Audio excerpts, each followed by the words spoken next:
Salud, bienvenido a otro programa de su familia en Cristo en 3ABN Latino. Nuevamente le habla a su amigo y hermano John Dinsey con ustedes durante este programa de 2 horas que esperamos que sea de gran bendición y que le ayude a usted en su hogar con su situación financiera.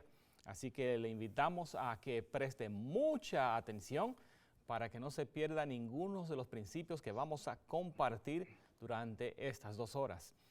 Quiero decir desde ya que este es un programa pregrabado, así que no podemos tener sus preguntas o comentarios, pero esperamos que usted pueda disfrutar y también beneficiarse de los principios que se van a compartir. Nuevamente quiero presentar a nuestro invitado que nos acompaña y actualmente es de la segunda parte y con ustedes tenemos al hermano Ricardo Casado. Bienvenido. Hola, pastor. Para nosotros siempre es un grato placer, un grato privilegio, pues participar en con tan extraordinaria audiencia de 3ABN Latino, y esperamos que los principios que tratemos en el día de hoy pues sean de gran utilidad y sean de gran beneficio para cada uno de los amigos que están conectados con 3ABN Latino. Sí, actualmente esa es la segunda parte porque tiene tanto material acerca de estos principios que no se pudo completar en el último programa que hicimos, en el primer programa y el último que hicimos de 2 horas. Así que vamos a continuar en esta ocasión. Y hemos eliminado el factor de las llamadas y correos electrónicos para que podamos concentrar en los principios y así poder abarcar más. ¿Qué le parece? Excelente. Muy bien. Esperamos que todos se aprovechen.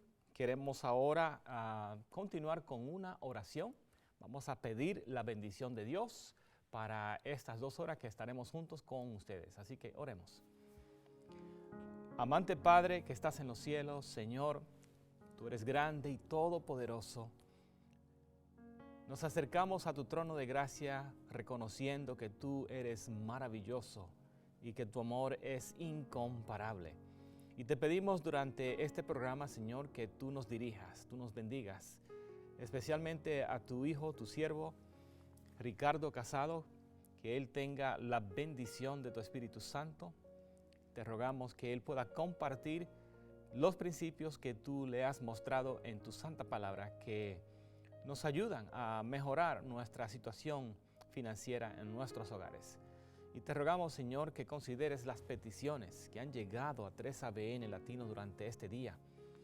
Y te presentamos cada una de ellas, esperando de que tú, Señor, harás mucho más de lo que podemos pensar o imaginarnos.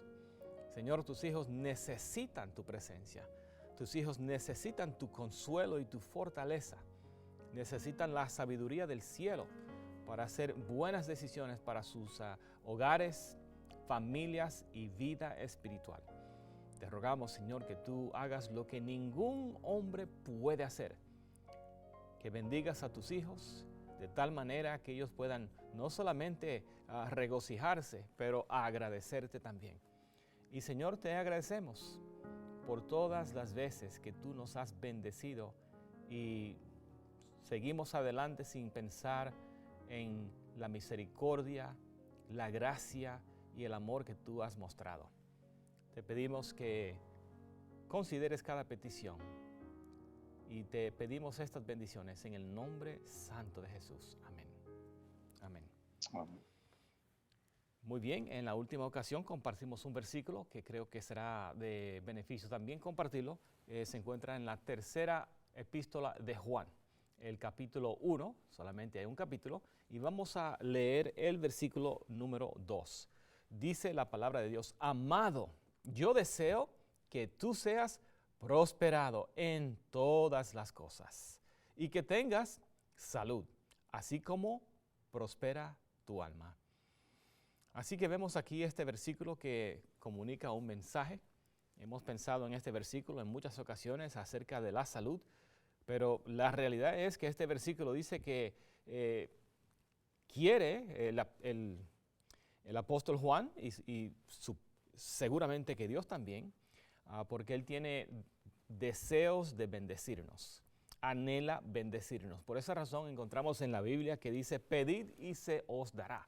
Pero dice que quiere que seamos prosperados en todas las cosas. Así que es el deseo de Dios, bendecirnos. ¿Tiene algún comentario que quisiera añadir? Pienso, Pastor Vince, que tú has tocado un punto sumamente importante que antes de hacer un pequeño resumen de dónde nos quedamos en la entrega anterior, podríamos resaltar. Y es que en la mayoría de los casos las personas están desconectando la mayordomía cristiana o la administración de las finanzas de sus creencias fundamentales o de su teología.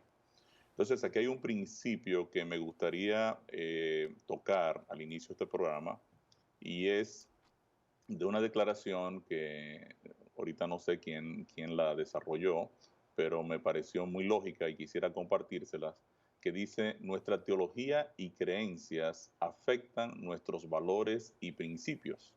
Nuestros valores y principios afectan nuestras decisiones y actitudes. Nuestras decisiones y actitudes afectan nuestro comportamiento y nuestro comportamiento afecta nuestro bolsillo. Quiere decir que en función de lo que yo creo, de esta misma manera yo voy a estar administrándome o haciendo un uso del recurso que Dios nos ha dado o nos ha colocado. Y esto es un principio muy interesante. Por ejemplo, algo muy sencillo, cuando tú decides meter la mano al bolsillo y dar una ayuda a una persona en la calle, tú lo estás haciendo por alguna creencia, algo de teología tienes en tu mente, piensas que estás haciendo el bien, alguna creencia fundamental está afectando esa decisión que estás haciendo. Entonces, cuando hablamos en el caso de Tercera de Juan, el apóstol Juan está conectando tres elementos fundamentales: la prosperidad en cuanto a salud, en cuanto a todas las cosas, ahí entraría la parte de las finanzas, y también la prosperidad espiritual. El apóstol Juan está hablando de un concepto de una administración integral, de una prosperidad integral. Entonces yo creo que cuando vamos a la palabra de Dios, la palabra de Dios se refiere a una administración integral con una palabrita que utiliza que es muy típica, que es mayordomía. Mayordomía. Mayordomía viene de una palabra en griego que es oikonomía.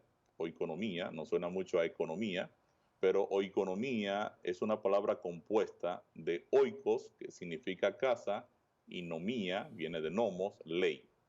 Quiere decir que cuando hablamos de mayordomía, estamos hablando de la ley de la casa, la ley que va a regir la casa. Y cuando la Biblia habla de oikonomía, está hablando de una estructura completamente integral que incluye no solo el dinero, también incluye el tiempo, los recursos, los talentos, la salud, la vida como un todo, ¿no? Entonces yo pienso que es bueno que partiendo de ese texto de Tercera de Juan 2, podamos entender que en realidad es importantísimo lo que yo creo al momento de yo evaluar el comportamiento financiero que voy a llevar adelante. ¿Sí? Muy bueno, muchas gracias. Queremos decir que realmente estamos hablando de algo que impacta a casi cada persona que está escuchando mi voz.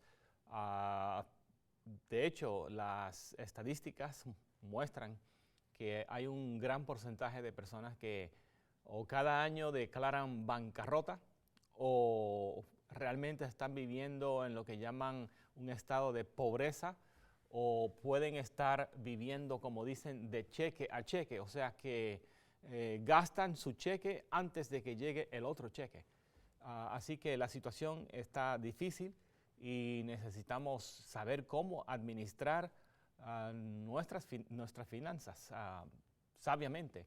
Así que nuestro deseo es que usted sea beneficiado de este programa, querido amigo, para que usted pueda hacer decisiones que van a mejorar su situación en su hogar. No sé si tiene algunos datos acerca de los hogares, hermano Ricardo, por ejemplo, hay bancarrotas de personas que están solteras, pero también hay muchos hogares que han sido afectados que ha sido parte de lo que ha causado un divorcio, la situación financiera? Mira, en una encuesta que se hizo, ahorita no tengo los datos así a mano, pero alrededor del 85% de las causas de divorcio tiene que ver con el manejo de las finanzas. Y esto pues está ya analizado, está bien estructurado. Eh, Prácticamente el averaje de matrimonios en los Estados Unidos es 11 años. La gran mayoría de personas pues no llegan a terminar pues el ciclo completo de hasta que la muerte nos separe. Y mucho de esto tiene que ver con el tema de las finanzas. Hay problemas también de comunicación, de transparencia, pero el eje central es el tema de las finanzas. Entonces, el tema financiero está afectando muchísimo la vida de las personas y sí, de hecho, en personas creyentes hay estadísticas de que alrededor del 46% de personas que son creyentes están gastando más de lo que le está ingresando. Y esto es bien interesante porque esto está diciendo que una gran mayoría de personas pues no están utilizando los principios de la palabra de Dios en su administración financiera. Mm, muchas gracias, muchas gracias. Bueno, vamos a comenzar entonces. Tenemos una ofrenda musical que la vamos a tal vez reservar para más tarde. Quiero ahora pedirle que tome un tiempo para que nos dé como un resumen breve de lo que ya se habló para luego poder comenzar con los otros puntos claves para tener una situación financiera saludable. ¿Cuáles son los Bien, ingredientes que hemos hablado? vamos a hablar, estábamos hablando de 7 ingredientes para alcanzar libertad financiera. Antes de hablar del resumito, hablemos un poquito del concepto de libertad financiera, que lo tocamos bien rápido. Hay un libro muy interesante de Robert Kiyosaki, se llama El cuadrante del flujo del dinero.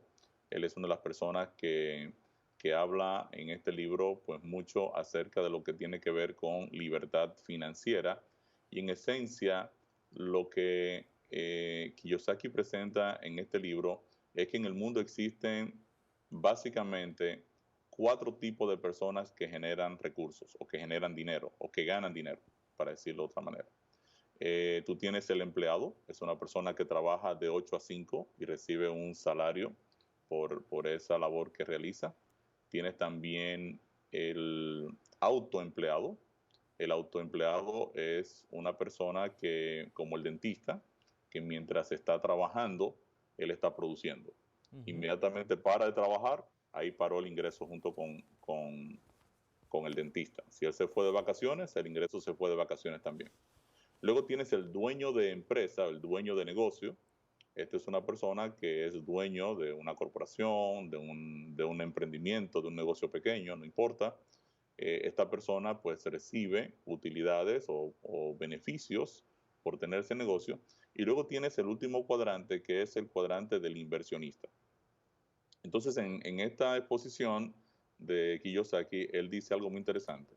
Cuando el empleado, el autoempleado o el dueño de negocio empieza a ahorrar dinero y coloca dinero en el cuadrante de la inversión, que le llama el cuadrante I, este cuadrante que es un generador en realidad es un centro de activos, debe producir mensualmente un ingreso extra para apoyar el presupuesto de la persona que está colocando dinero en el cuadrante de inversión.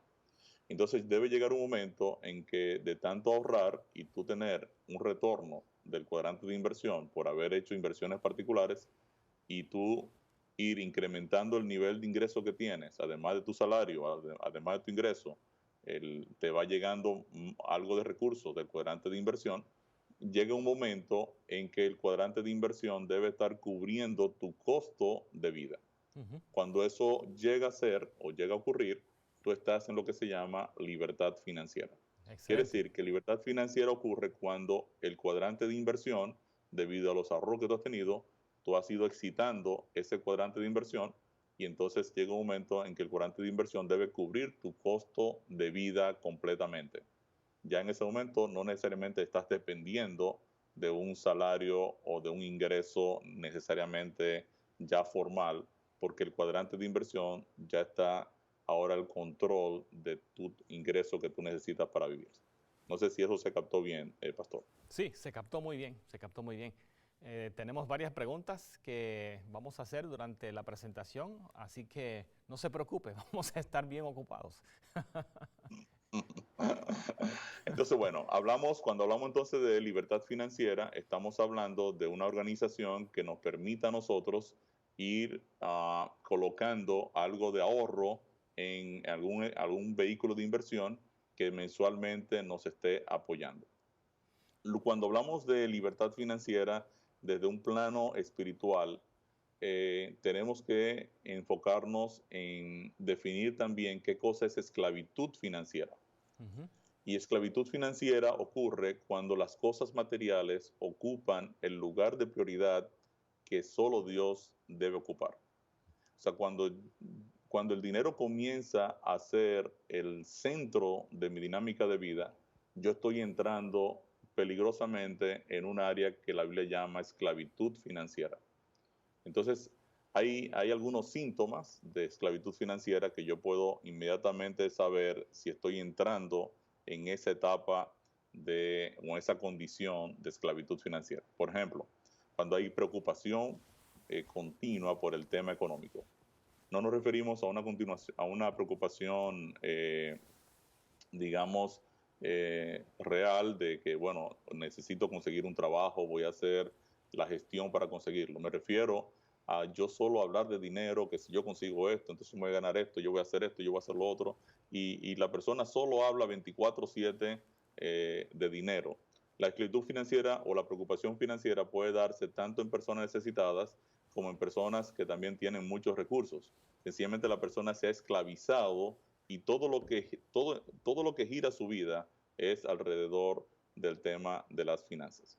También cuando hay, por ejemplo, mal humor, hay esclavitud financiera.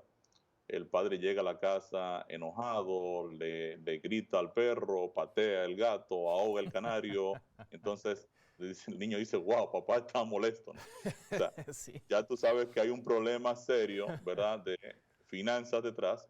Cuando hay avaricia, ese deseo de yo poseer de tal manera que no quiero gastar, también es un síntoma de esclavitud financiera. También a veces hay resentimiento cuando la persona pues está haciendo algún negocio, el otro le quedó mal y ya empieza un resentimiento continuo frente a esa situación.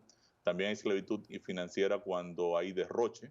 Ujú. Hay personas, por ejemplo, que han hecho lo que se llama un préstamo de consolidación, Oh. que es donde toma un préstamo aparte para pagar todas las tarjetas, las limpia todas, y ahora que tiene todas las tarjetas limpias, Mm. el esposo le dice a la esposa, mi amor, ya finalmente cancelamos todas las tarjetas. ¿Qué te parece si nos tomamos un crucero ahora para botar un poco del estrés que ya hemos pasado?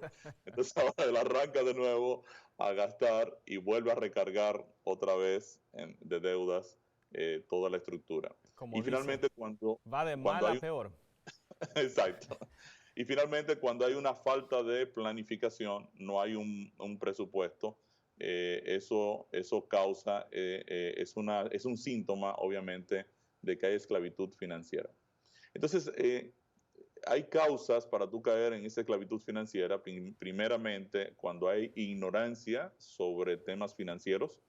Lamentablemente no nacimos conociendo de las finanzas, no sabemos lo que es un activo, lo que es un pasivo. Tenemos que procurar conocer. La Biblia dice que yo debo procurar tener sabiduría, prudencia y ciencia, lo dice un texto en el libro de los Proverbios, porque con sabiduría la casa se afirma. Yo debo conocer, yo debo investigar, debo buscar consejería en temas de finanzas o en decisiones financieras que voy a hacer. Debo ser prudente o paciente y debo también aplicar ciencia, o sea, tengo que necesariamente sentarme y empezar ahora a darle forma al cuadro financiero. Es También, por interesante. ejemplo, Ah, ajá, perdón, sí, perdón. no, no, dígame. Encuentro interesante, pensé igual, que las personas que tienen mucho dinero puede estar en un estado de esclavitud financiera, igual que la persona que tiene poco dinero o no tiene dinero, también puede estar en una esclavitud financiera.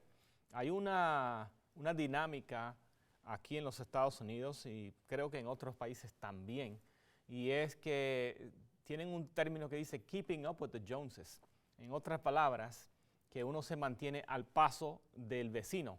Si el vecino se compró un traje nuevo, mira, yo tengo que comprarme un traje nuevo. El vecino se compró un carro nuevo, uno busca manera de conseguir un carro nuevo, aunque tenga que tomar un préstamo para que el vecino no piense que me va peor que él, que yo estoy, Claro. a mí me va bien también como a ti.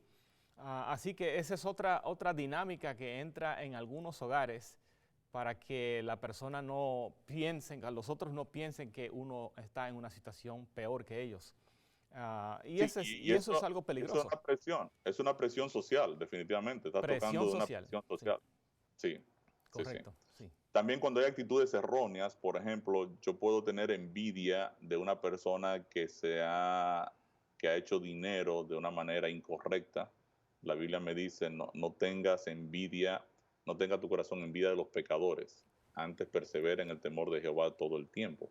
O sea, la Biblia me advierte a tener cuidado de no tener envidia, que eso es lo que estaba hablando ahorita del vecino de acá. Yo no sé cómo el vecino está consiguiendo el dinero, por qué lo está gastando de esa manera, entonces yo no tengo que tener envidia de eso que está pasando, ¿no? Y definitivamente cuando hay un planeamiento inadecuado. Hay un texto muy interesante que está en Proverbios 21:5, no sé si tiene la Biblia ahí, lo puede leer un minuto. Seguro, Proverbios 21:5. 21:5, a ver cómo dice, no sé qué versión tú tienes, pastor, yo espero que no tengas la de Idalia, ¿verdad? No, alguien dijo, mira, toma esta Biblia que es más moderna. Aquí estamos en Excelente. Proverbios 21:5. Los pensamientos del diligente ciertamente tienden a la abundancia, mas todo el que se apresura alocadamente, de cierto va a la pobreza. Oh, tremendo, tremendo. Ese es un texto fuerte, ¿no? O sea, yo tengo que tener diligencia, solicitud, atención. O sea, los pensamientos. Otra versión dice, los planes del diligente ciertamente tienden a la abundancia, pero el que se apresura alocadamente, de cierto, termina pobre.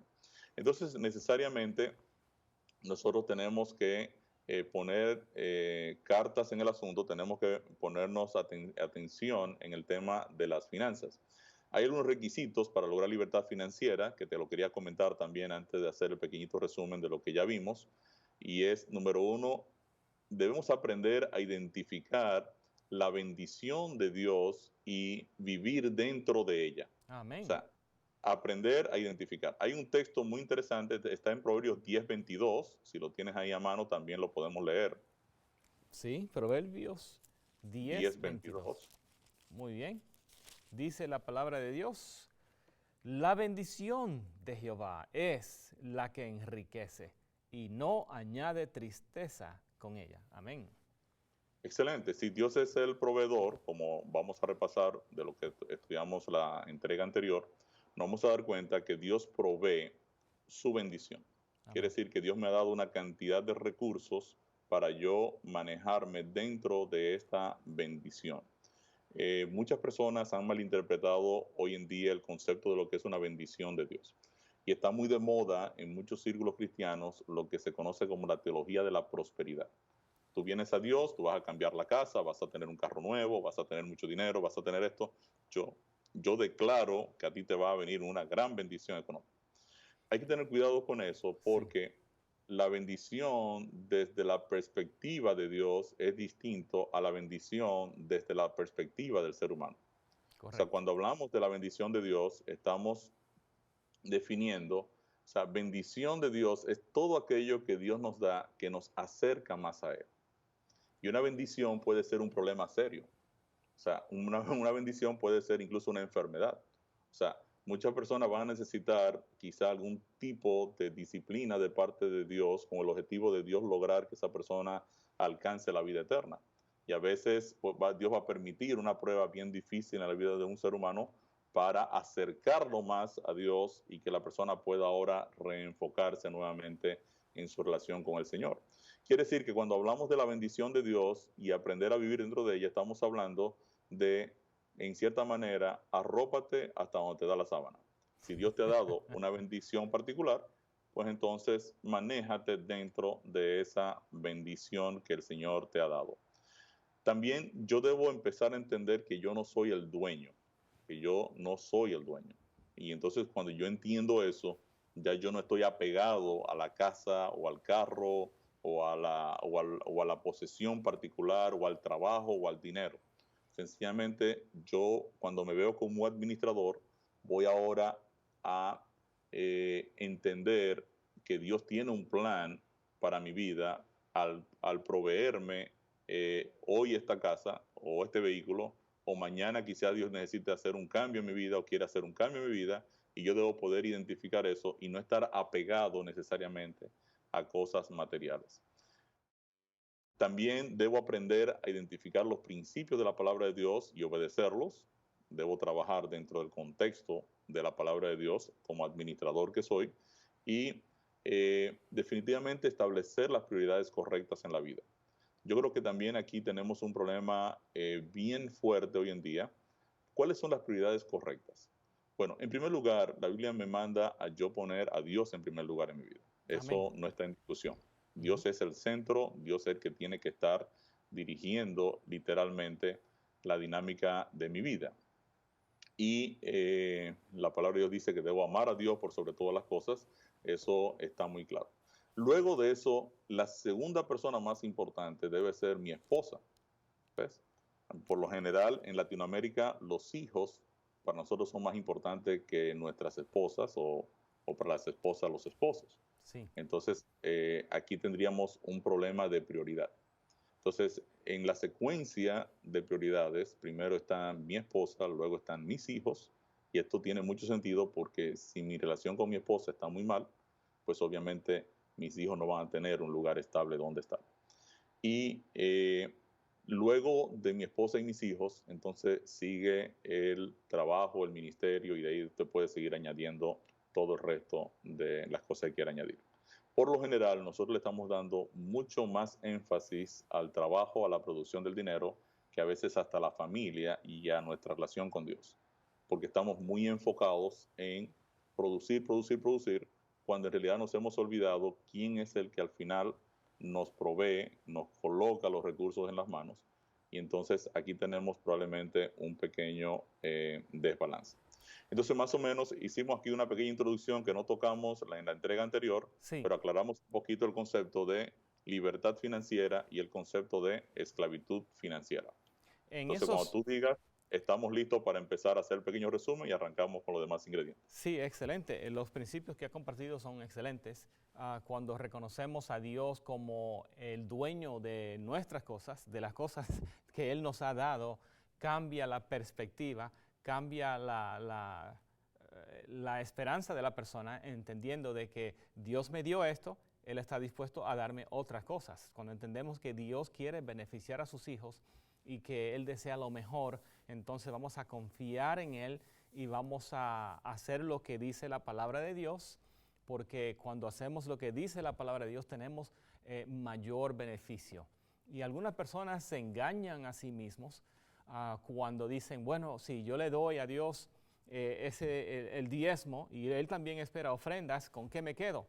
Y tienen temor a obedecer lo que dice la palabra de Dios. Yo sé que va a mencionar algunas cosas más acerca de eso, pero es muy interesante que en esas cosas que mencionó acerca de la esclavitud financiera del rico y la esclavitud financiera del pobre, la situación es igual, afecta a la persona y afecta a los seres queridos, a la familia completa, porque si su enfoque está en la esclavitud del dinero, pensando en cuánto estoy ganando en la bolsa de valores, cómo van mis inversiones allí, y tengo que comprar otra casa, y el pobre, que cómo voy a pagar eso, y no tengo suficiente para esta cosa, el enfoque todavía hace lo mismo, afecta a la familia, afecta a la persona y no tiene paz, no está tranquilo. De hecho, Definitivamente. los ricos, es interesante cómo los ricos también se preocupan porque saben que tienen dinero, saben que los ladrones quieren lo que él tiene o ella tiene, y así que también entran en esa preocupación. Muy bien, Sí, vamos adelante. sí, de hecho hay un texto con relación a eso que dice que el rico a veces no logra dormir por las riquezas. A veces las riquezas hacen que el hombre se mantenga tan preocupado que obviamente no puede ni siquiera descansar. Bueno, la entrega anterior hablamos de que existen dos tipos de administraciones, una administración centrada en el hombre, una administración centrada en Dios y en su palabra.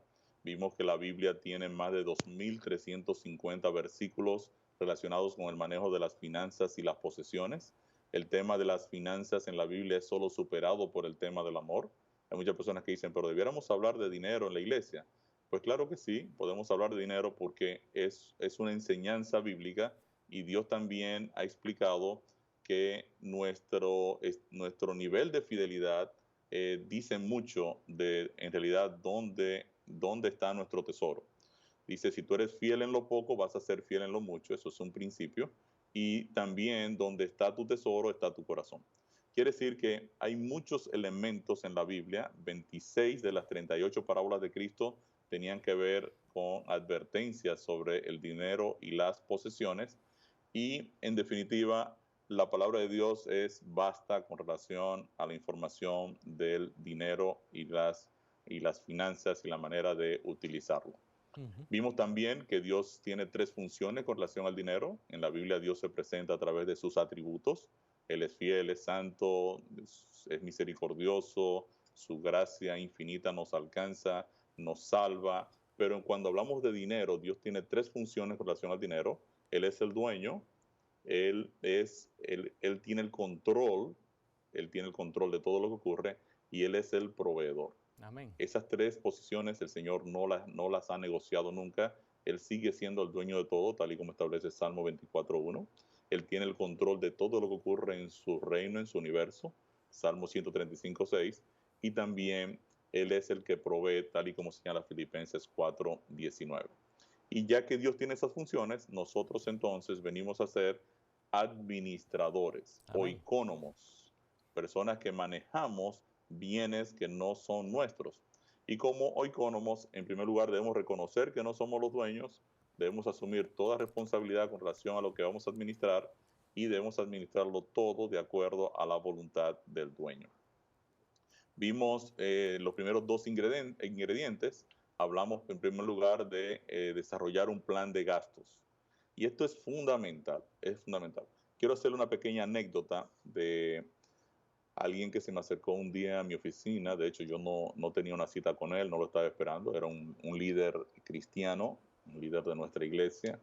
Él se me apareció en la oficina y entonces yo le pregunté, pero teníamos una reunión tú y yo, porque no recuerdo. Me dice, no tenemos ninguna reunión. Yo vine porque necesito una consejería financiera rápido tuyo. Digo, bueno, perfecto, vamos arriba. ¿Qué pasa? Dice, mira, la verdad es que yo estoy en una situación terrible, no tengo nada de dinero. De hecho, yo llegué justo con la gasolina para llegar al parqueo a tu parqueo. Hmm. Ahora estoy aquí, no tengo ni para salir de este parqueo, me dice. Oh, wow. Entonces le dije, wow, Tremendo. ¿y qué sucede? Dice, bueno, mira, tú sabes que yo soy corredor inmobiliario, yo tengo una cantidad de eh, inmuebles disponibles para vender. De hecho, si el Señor me apoyara, yo vendería todo aquello. A mí me ingresaría ahora mismo casi $500,000. Hmm. Wow. Y no se me vende nada. Yo tengo 2 años y le estoy orando al Señor para que el Señor me ayude a tratar de vender todo aquello para yo recibir todo ese dinero. Entonces yo le hago una pregunta muy simple. Le digo, bueno, y si a ti te ingresara ese $500,000, ¿en qué tú lo gastarías? Y de una vez al hombre le brillaron los ojos y me dice, bueno, yo me compraría una casa muy grande que mi esposa y yo estamos esperando. Yo compraría otro carro para mi esposa. Yo cambiaría de la escuela a los niños. Y él en un momento él gastó el $500,000. Y entonces le dije, mira, ya yo sé por qué tú no vendes nada. Me dice, ¿por qué? Digo, bueno, yo en 2 minutos me di cuenta de que tú no sabrías qué hacer con ese $500,000 y yo sé que Dios, que es más inteligente que tú y que yo, se dio cuenta hace rato de eso. O sea Sí. que él no aparece en la ecuación tuya. Bueno, yo daría los diezmos y la ofrenda, me dice, sí, sí, pero tú no sabes qué va a hacer con ese dinero. Y como tú no sabes qué va a hacer, obviamente el dueño de los recursos no los va a colocar en tus manos. Mm. Entonces, mira, yo te voy a pedir que hagas un ejercicio, porque ya yo sé que si Dios te da ese dinero, en realidad te perdiste, ¿no? Perdiste. Y entonces, yo te voy a recomendar algo. Haz con tu esposa un plan de gastos. Ve ahora a tu casa, hazte un plan de gastos. Estima cuánto tú necesitas para pagar la casa, para la comida, para cubrir tus gastos esenciales, la escuela de los niños y todo. Y digamos que eso te da un número, $2,000 todos los meses, para poner un número, el que sea, no importa, $2,000. Y ahora que tú hiciste el plan de gastos, ¿verdad? Tú vas a orar con tu esposa y tú le vas a decir, mira, Señor, este es nuestro plan de gastos, aquí está todo ajustado exactamente, aquí ya tú apartaste el diezmo, la ofrenda y todo, aquí está todo, pero aquí está todo bien cuadrado, aquí está todo bien cuadrado, quiere decir que en realidad yo te quiero pedir, Señor, que tú me ayudes a vender la cantidad de inmuebles que yo necesito para cubrir un mes. Oye bien, no le pida esos $500,000, pídele un mes para cubrir ese mes que tú necesitas, porque ya yo sé que tú no puedes administrarte para allá si tú no sabes ni siquiera cuánto necesitas para vivir hoy. Ah, ¿Ves? correcto. Ujú. Entonces, pídele al Señor que te dé este mes con el cual tú vas a ser fiel a Él. ¿Ves? Y pídelo en oración. Correcto. Y entonces, si Dios por manos así misericordiosas te da, en vez de darte los $2,000 que tú necesitas para este mes, te da 4,000, tú vas a tomar esos 4,000, lo vas a poner en una cuenta de banco, saca los 2,000 que necesitas este mes y deja esos 2,000 para el próximo mes. Ujú. ¿Ves? Y Ex- ahora tú le vas a decir, Excelente. Señor, ya tú me cubriste el próximo mes, yo voy a seguir trabajando por si tú quieres cubrirme otro mes más, yo lo voy a ir guardando, ¿correcto? Entonces ahora tú te vas a mover mes a mes, no te muevas de golpe porque tú no sabes qué hacer si te da mucho dinero. Ya yo me di cuenta. Entonces, ve moviéndote de mes en mes. Cuando llegue el fin del año, si ya tú gastaste todos los meses, ¿verdad? Lo que ibas a gastar en tu plan de gastos y te sobraron ahí $8,000, ahora en oración tú le pides al Señor, Señor, sobraron $8,000 ahora este año, después de trabajar 12 meses, ¿qué tú quieres hacer con esos $8,000? Porque ya Él cubrió tu costo, Amén. ahora hay un excedente de 8,000, ¿ves? Entonces, es probablemente que el Señor te diga, bueno, deja 4 para los próximos 2 meses y estos 4, yo quiero que tú me apoyes un ministerio que está predicando el Evangelio, o me apoyes a un hermano necesitado. Dios te va a decir en qué vas a gastar ese dinero o apoyes a tu familia de igual manera.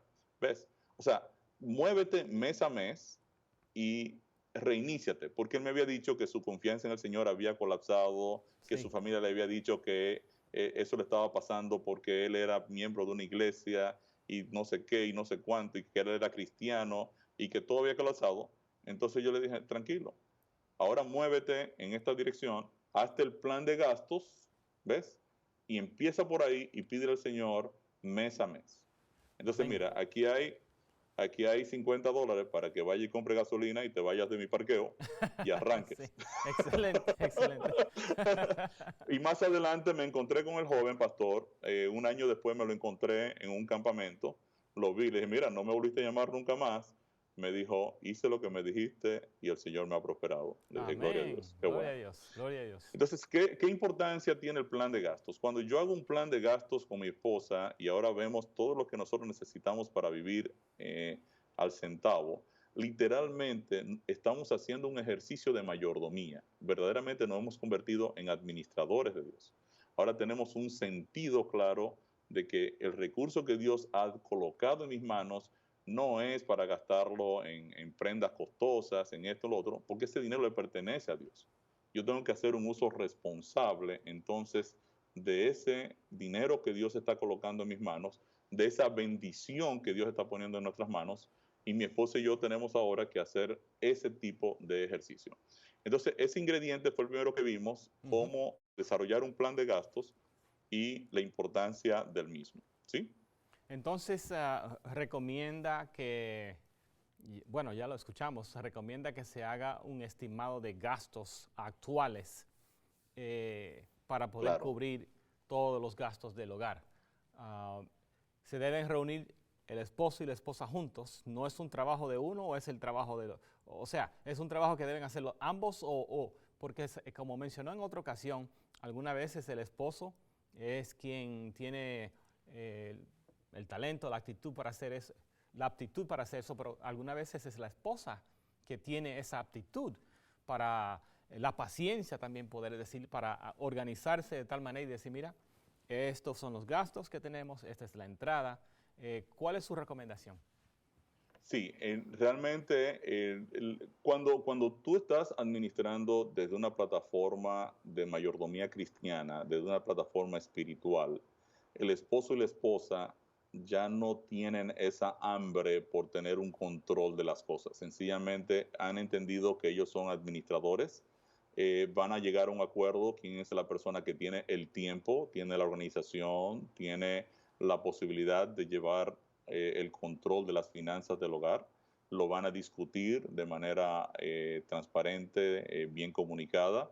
Ya hicieron su caja de zapatos, hicieron su plan para ver cómo han gastado en un mes, ya ellos saben qué necesitan para vivir. Entonces, obviamente, el plan de gastos es la herramienta que le va a funcionar al hogar para hacer una administración efectiva. Esa administración debe tener un administrador, no puede tener dos administradores. Y esto es algo bien interesante porque eh, si tú tomas, por ejemplo, el mismo caso de 3ABN, que es como organización, tú te vas a dar cuenta que 3ABN no tiene dos o tres administradores donde cada quien gasta por su lado. ¿Tiene cuánto? Uno, Uno. Ujú. ¿cierto?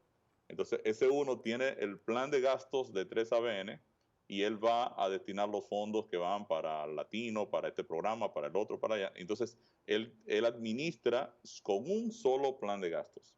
Lo mismo pasa en el hogar. El hogar es una empresa, es una organización que tiene ingresos y tiene gastos, tiene que tener una sola administración. Muchas veces cometemos el error en los hogares de que el esposo gasta por un lado y la esposa gasta por el otro y ambos no quieren comunicar la información porque ambos dicen, no, este dinero yo me lo gané con el sudor de mi frente. Entonces, no, no te lo ganaste con el sudor de tu frente. Este dinero Dios te lo ha provisto porque Él es el proveedor. ¿Ves? Amén, amén, amén. Entonces, obviamente, en ese sentido, ambos tienen que ponerse de acuerdo. Una de las inquietudes que hay es que a veces también, pastor, cuando la esposa trabaja, por ejemplo, que tiene su dinerito y ella se mueve para ir al salón de belleza y se compra su vestidito, se compra esto, ella no quiere necesariamente transparentarlo, o a veces pasa lo mismo con el esposo. Y eso se resuelve de manera muy sencilla en el plan de gastos. Se le asigna una mesada a la esposa, una mesada al esposo, y en el plan de gastos mes tras mes se le entrega a la esposa, bueno, aquí está el dinero suyo, y si usted quiere irse de salón, pues usted se va de salón, no tiene que pedir permiso para ir al salón, ni que, mira, dame dinero para ir al salón. Ya ella lo tiene estructurado en su plan de gastos. Ahora, lo que ella no puede hacer es que si para el salón ya tiene $200, pretender que va a gastar 500 en salón, ¿ves? Porque son 200. Tiene que ¿Ves? quedarse en ese presupuesto. En ese plan de gastos, por supuesto. Hay personas, en estos días de un seminario me decían, ¿y qué pasa cuando una se casa con un hombre tacaño? Digo, bueno, hay que averiguar primero. Otra Yo dimensión. decía, hay que averiguar primero qué es para ti tacaño, porque si tú te gastas el dinero tuyo, no pretendas gastarle el dinero al hombre que ya él tiene en su mesada. Entonces, pero eso es una forma jocosa. Yo le digo, cuando tú tienes un plan de gasto, no existe tal cosa como tacaño, sencillamente está lo que puedes gastar y está ya lo que va a ser esa bendición de Dios para ese tipo de gastos que vas a tener, ¿no? Muy bien. Yo sé que tiene varios principios que hacer. Algunas personas se preguntan cuál es un plan. Lo escuché que mencionó la caja de zapatos. Y cuando dice caja Sí, de zapatos, ¿qué se coloca en esa caja de zapatos? Yo sé que los eso zapatos fue lo no que están vimos. adentro. Ajá. No, eso fue lo que vimos en la entrega anterior, que Sí, decíamos poner una caja de zapatos para que las personas traigan sus facturas mensuales durante un mes. Y hoy estamos a 9 de febrero, de 9 de febrero al 9 de marzo, ¿verdad? Un mes completo, tú vas a monitorear qué se gastó en ese mes y ahora tú puedes medir cuál es tu conducta de gasto. Ujú. Y entonces en función de eso tú puedes ahora hacer los ajustes para decir, ok, nosotros gastamos tanto de comida, tanto de casa, tanto de transporte, tanto de gasolina, tanto de esto, y ahora tú haces el plan de gastos y ahora tú tienes todo medido y dices, ok, yo necesito exactamente $3,525 mensuales para yo vivir, así como es. Muy bien. Cada plan de gastos es distinto dependiendo la familia. Hay familias que tienen más hijos, van a tener más gastos en el enfoque de niños, de escuela, de ropa y demás. Otros tienen, otros son recién casados, su plan de gastos se reduce a otro esquema.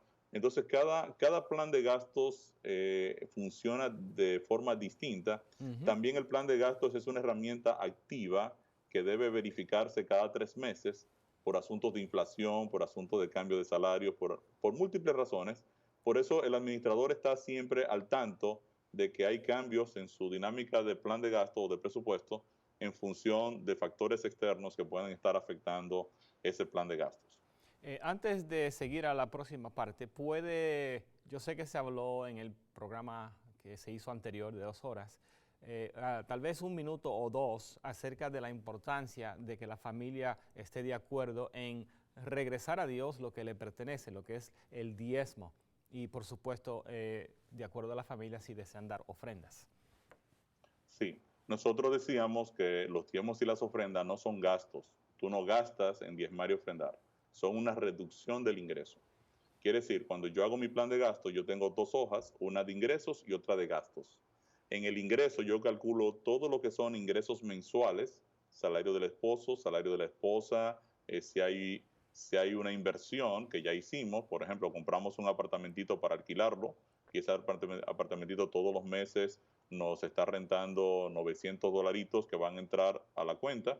Bueno, ese es un ingreso mensual que yo voy a sumar y yo voy a sumar todos los ingresos. Si tengo un certificado financiero o he invertido un dinero en la bolsa de valores, tengo un portafolio de inversión que me renta un tanto dinero todos los meses, ese dinero mensual se suma a lo que es el ingreso mensual del hogar y entonces a esa sumatoria de todos los ingresos le apartamos el 10%, que es el diezmo de todo lo que Dios está proveyendo.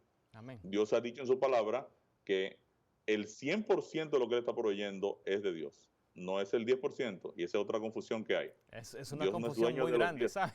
Porque Esa es una es, confusión grandísima, es tan es muy grande.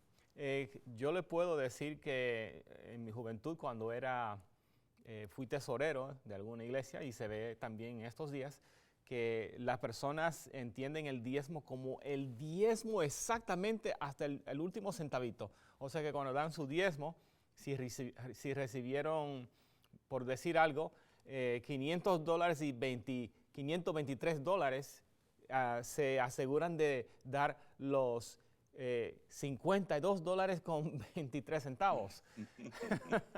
Entonces, están muy detallistas en ese aspecto. Sí, te digo que en una encuesta que se hizo en los Estados Unidos, entre personas creyentes y creyentes que cumplían la siguiente característica, eran personas que habían aceptado a Jesucristo como Salvador personal, asistían a la iglesia 3 veces por mes al menos, y eran un ejemplo moral para su familia.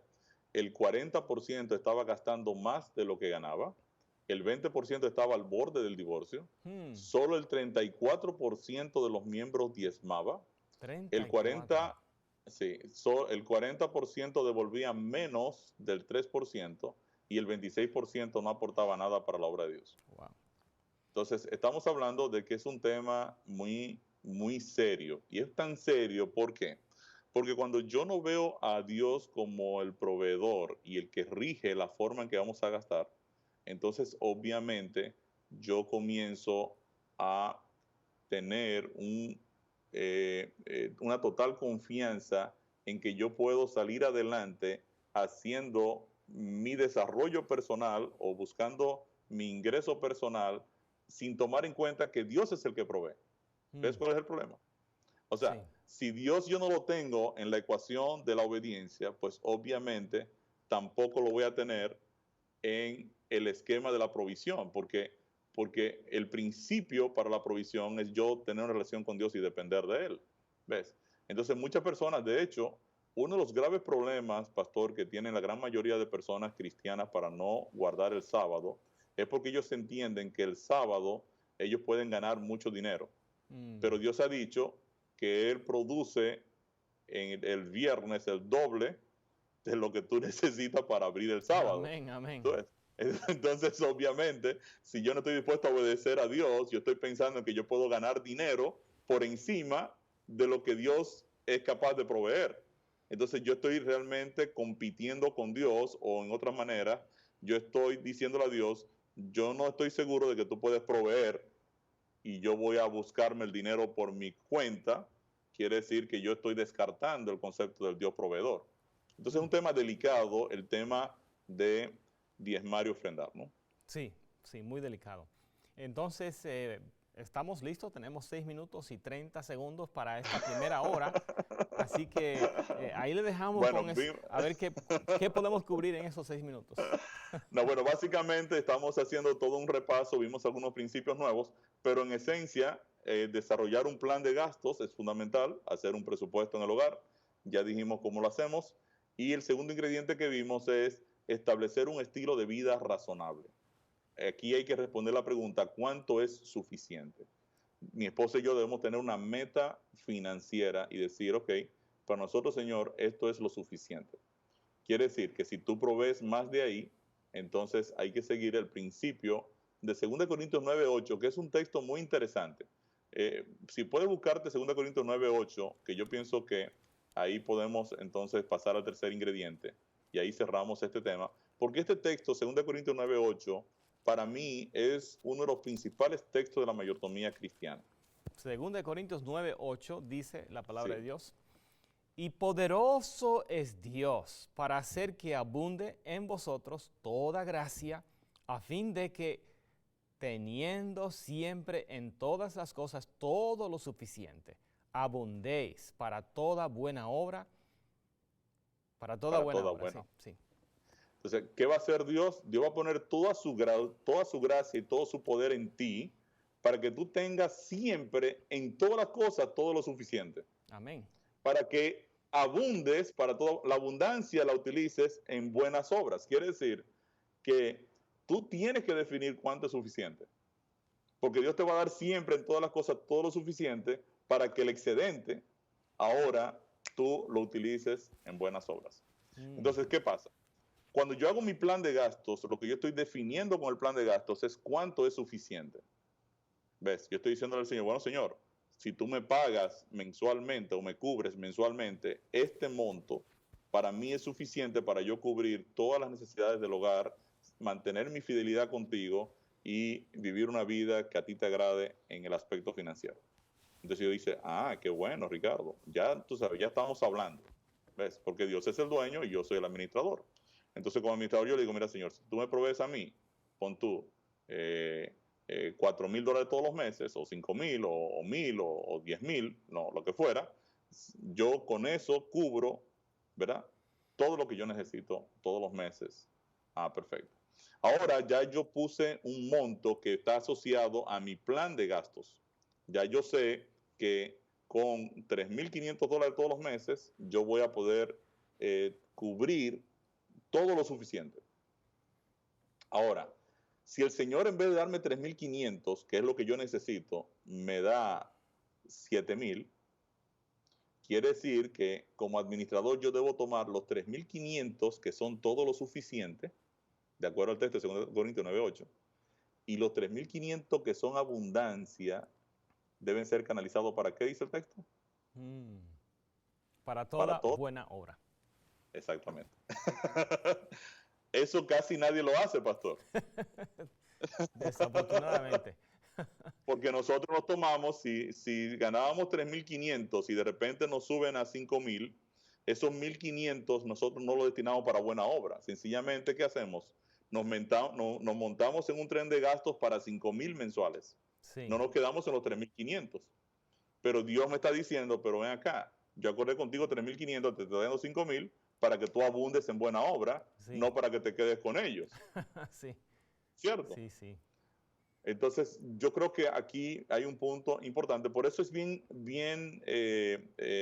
imprescindible yo poder definir cuánto es suficiente y establecer un estilo de vida razonable, reunirme con mi esposa y decir, bueno, mira, nosotros con este ingreso ya cubrimos la casa, si la tenemos paga, si ya tenemos el vehículo y todo. Bueno, mira, con este ingreso nosotros cubrimos todas las necesidades y nos va a sobrar un excedente de tanto que vamos a canalizarlo entonces para apoyar la obra de Dios, que eso es lo que el Señor quiere, que el Evangelio se mueva. ¿Sí? Amén, amén, gloria a Dios. Entonces ahora vamos a dar el inicio del tercer ingrediente, que es al que vamos a entrar en un momento, y es eliminar totalmente las deudas. ¿Sí? Muy bien. Bueno, este es un asunto que será de gran interés para la mayoría de las personas que están con nosotros.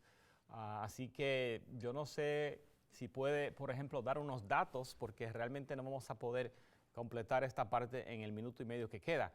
¿Tiene algunos datos de la cantidad de deudas? Quiero comentarte más que nada el motor que está detrás de la deuda. Okay. El motor tiene que ver con el principio del contentamiento. O sea, las personas se endeudan porque en realidad no están contentos con la provisión que Dios le está dando en este momento de su vida. Y entonces dicen, mira Dios, el problema contigo es que tú no estás proveyendo lo suficiente para yo montarme en el lugar que yo entiendo que yo me merezco y que tú no te has dado cuenta. Oh, Entonces, interesante. yo me voy a endeudar para ponerme en el nivel de vida que yo entiendo que yo me merezco, pero que tú no estás proveyendo ahora mismo. ¿Ves? Entonces es un problema serio porque obviamente yo le estoy diciendo al Señor que Él no es un buen proveedor. Entonces, el primer concepto es yo aprender el contentamiento. Hay un texto muy interesante que lo vamos a dejar de introducción al tema de las deudas, que está en Filipenses 4, 11 al 13.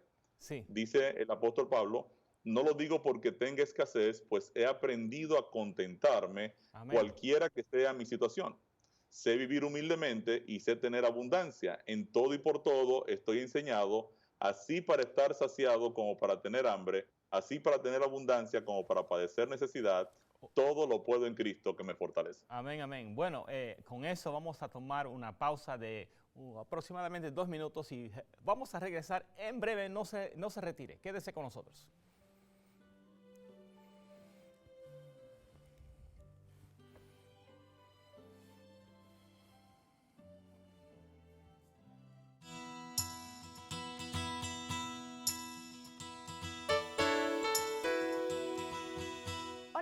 Les saluda Ana Salgas y tengo buenas noticias que compartir con ustedes, la familia de 3A en el Latino. En las Sagradas Escrituras leemos en el libro de Mateo, capítulo 19, versículo 14, donde la Biblia nos dice: Pero Jesús dijo, dejad a los niños venir a mí y no se lo impidáis, porque de los tales es el reino de los cielos. En este su canal estamos enfocados en la predicación del Evangelio y entendemos la importancia eterna de poder formar el carácter de Cristo en nuestros niños, confiando en la promesa que leemos en Proverbios 22:6. Instruye al niño en su camino y aun cuando fuere viejo, no se apartará de él.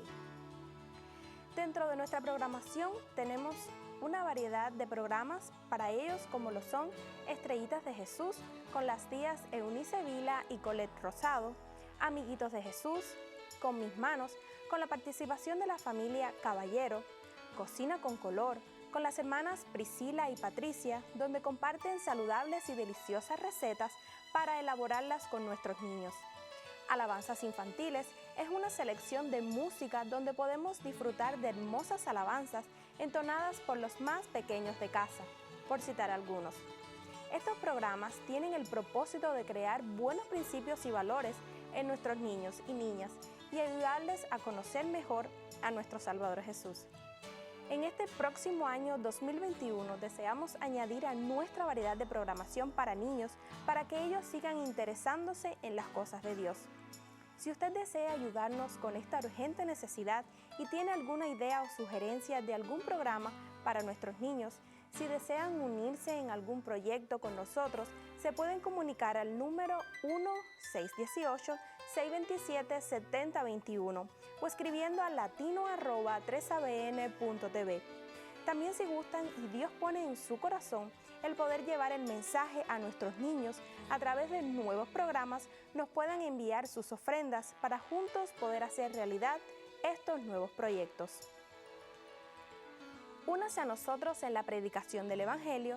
Si desea tener mayor información, nos puede escribir a 3 ABN Latino, P.O. Box 220, West Frankfort, Illinois 62896, o llamando al 1-618-627-7021, o escribiendo a latino@3abn.tv, o visitando nuestra página web segura 3abnlatino.tv.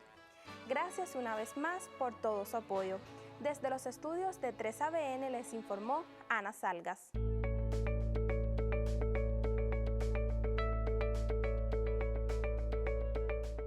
Hola, soy su amigo el doctor Juan Ramírez. Vamos a hablar sobre una molécula muy interesante que se llama HDL. Sus siglas en inglés. Es el colesterol de alta densidad. Es un parámetro interesante para evitar un problema en tu corazón, tus arterias. En la sangre, cuando se mide, debe de estar por arriba de 40, ideal en 60. Si está en 60 miligramos por decilitro, ese colesterol que llaman HDL va a atrapar al sobrante que llaman LDL, lo lleva al hígado para que le viene por la bilis. Entonces va a limpiar tus arterias. ¿Cómo elevar nuestro HDL? La única manera es ejercicio, pero también comiendo grasas sanas, semillas, nueces, almendras, ¿verdad? Semillas como la linaza elevan tu buen colesterol. El aguacate, aunque en algunos lugares no es tan común consumirlo, el aguacate es de las mejores grasas para tu cuerpo. Y el más famoso aceite de olivo. El aceite de olivo crudo va a regular tus niveles de colesterol. Es importante medir el HDL. Un estudio de sangre revisa que tenga 60 por lo menos para tener una buena salud. Yo te invito a que lo revises para evitar un problema en tu corazón, en tu cerebro. Ten buena salud, es la invitación.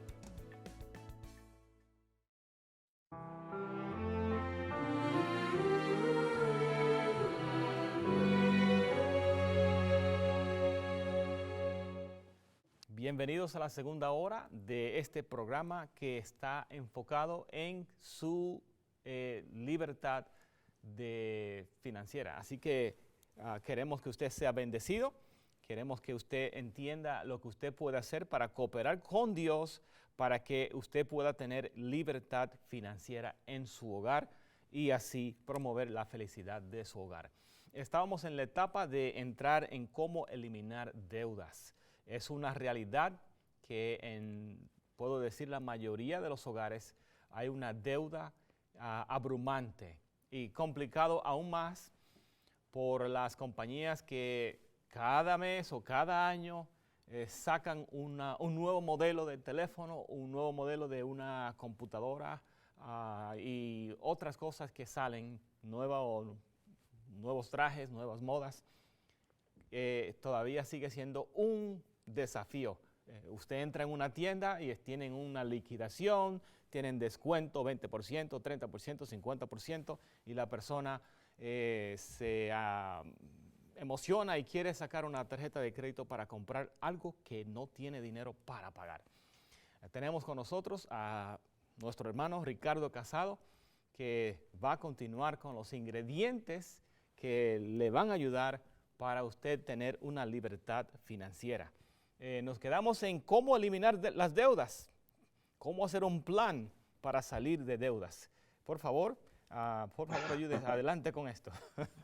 Excelente. Hablábamos del concepto del contentamiento, pastor, y decíamos que la base de la deuda es la falta de contentamiento. En el creyente, el contentamiento no depende de una condición económica particular o de sencillamente yo poseer esto o poseer lo otro. En el caso del creyente, el contentamiento está relacionado con el hecho de saber que Dios nos ha dado salvación en Cristo Jesús, de que tiene vida eterna. Amén. Amén, amén. O sea, el creyente es una persona que su gozo, su experiencia de felicidad está anclada en el hecho de saber que Dios le ha asegurado la vida eterna en Cristo Jesús, gracias a que Dios nos redimió, Dios pagó el precio de nuestro rescate. Y es por eso que el apóstol Pablo dice en Filipenses 4, 11 al 13, yo he aprendido a contentarme cualquiera sea mi situación. En su carta a los tesalonicenses, él le dice, estén siempre gozosos, y anima a Timoteo también a aprender a estar contento. Lo anima a estar contento siempre. Y uno dirá, bueno, el apóstol Pablo seguro estaba, ¿verdad?, en Hawái, en una playa, tomándose un daiquiri. No, estaba en una cárcel romana, ¿verdad? Y está animando, motivando a la iglesia a estar gozosos. Amén. Y la razón es sencillamente porque el apóstol Pablo sabía dónde estaba depositado su gozo. Gloria a Dios. Cuando la Biblia habla de las deudas, no dice que endeudarse es pecado, pero siempre la trata de forma negativa. Hay un texto que vamos a leer, Proverbios 22:7, pastor, si me lo puedes leer. Es un texto muy interesante con relación a las deudas. Proverbios 22:7. Correcto. Muy bien. Dice entonces la palabra de Dios, versículo 7. El rico se enseñorea de los pobres, y el que toma prestado es siervo del que presta. En realidad, otras versiones dicen, es esclavo del que presta. Entonces, aquí hay un principio sobre esclavitud. Cuando tomamos una deuda, entonces estamos tendiendo hacia la esclavitud, estamos tendiendo a esclavizarnos. Entonces, aquí hay un concepto que podemos volver a analizarlo desde la perspectiva del activo y el pasivo. Cuando la mayoría de personas se endeudan, por lo general adquieren pasivos, a menos que no sea una persona que ya tiene cierta experiencia en manejo de las finanzas. ¿Cuál es la diferencia? Cuando nosotros vamos a tomar una deuda, debemos asegurarnos que en el peor de los casos, si vamos a tomar el recurso prestado, sea para invertirlo en un activo. Les pongo dos ejemplos. Digamos que yo tengo un negocio de fotocopiadoras, o sea, fotocopiar documentos, y necesito una fotocopiadora nueva. Entonces, obviamente, en este momento no tengo la liquidez para adquirir una nueva fotocopiadora, pero las personas que me están trayendo los trabajos me están demandando mayor velocidad, mayor volumen, y obviamente necesito un equipo nuevo que pueda brindar ese servicio con la idea de yo poder tener un mayor ingreso. Entonces ahora yo tomo un préstamo para esa fotocopiadora y aquí es donde viene el principio del activo y el pasivo. Entendemos que esta fotocopiadora que estoy tomando con un préstamo va a ser capaz de producir la cantidad de recursos suficiente para cubrir el préstamo y aportar un excedente a la administración del negocio. Eso vendría a ser una deuda con un objetivo de invertirla en un activo. Cuando yo tomo una deuda, por ejemplo, yo voy a la plaza Chucu Chucu Mart, para ponerle un nombre, ¿verdad? Así todo en Estados Unidos, que es una plaza, termina en Mart. Pues bueno, sí. Yo tomo ahora, paso por el área de lavadoras y mi esposa me dice, mi amor, aquí está la lavadora que tiene bombillitos rojos y azules que la de nosotros no tiene. Entonces yo le digo, pero a nosotros funciona, ¿cierto? Sí. Sí, claro, pero esta es más bonita, es más grande, además a nosotros hace un poco de ruido, tú ves. Entonces ahora comienza aquí una decisión de si esta inversión, esta deuda que yo voy a asumir, que voy a pasar con la tarjeta, va a proveerme un ingreso mensual o sencillamente no me va a aportar nada o me va a sacar dinero del bolsillo. Eso es un pasivo. Entonces, la mayoría de personas se endeudan para adquirir pasivos. Y un problema serio que tenemos hoy en día tiene que ver con lo que se llama la compra emocional. ¿Qué significa la compra emocional? Antiguamente, cuando una señora, una chica salía de su trabajo, ella ganaba todas las semanas, recibía su salario. Ella salía un miércoles, ella cobra los viernes, pero este miércoles ella salía con su amiga de compras. Antes de existir las tarjetas de crédito, ella salía de tiendas y se probaba todo. Se probaba unos zapatos y la amiga decía, uy, qué lindo están esos zapatos, qué bien te quedan, fulana. Entonces decía, sí, ¿te parece? Sí. Entonces me di el vestido y dice, mira, desde que yo cobre el viernes vengo y compro los zapatos. Entonces se iba, ella se pasaba el día entero midiéndose cosas en la tienda, pero entonces se iba y cuando llegaba el cheque el viernes, ella se acordaba que tenía que pagar el teléfono, la casa, comprar la comida del bebé. Entonces ella se olvidaba de los zapatos. La siguiente semana iba y ahora veía un suéter lindísimo, se lo medía, la amiga le decía, este suéter te queda bonito, bueno, el viernes lo voy a comprar. Y así se pasaba, pero nunca compraba nada porque obviamente el viernes ella tenía una serie de compromisos que ella tenía que asumir porque sabía que tenía que pagarlos. Entonces ahora las personas dijeron, bueno, aquí estamos perdiendo el impulso de la compra. Eso es así. Y es comprar cuando la gente tiene el impulso de hacerlo. Entonces nos hemos inventado en este mundo unos plastiquitos, ¿verdad? Que siempre son o colores dorados o colores plateados y tienen nombres así como Titanium, Platinum, ¿verdad?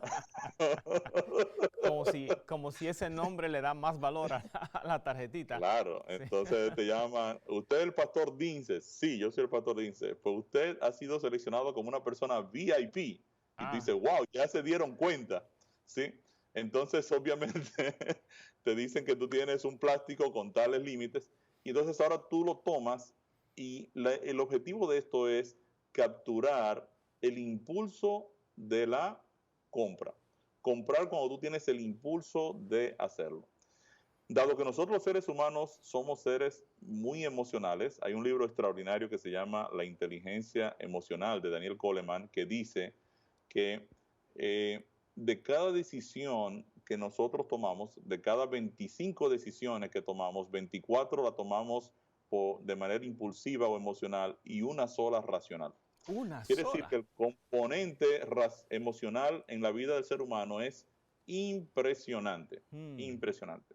Somos seres naturalmente emocionales y obviamente esto ha llevado que muchas personas entonces entren en sistemas de deudas gracias a compras emocionales no razonadas para obtener pasivos, no necesariamente activos.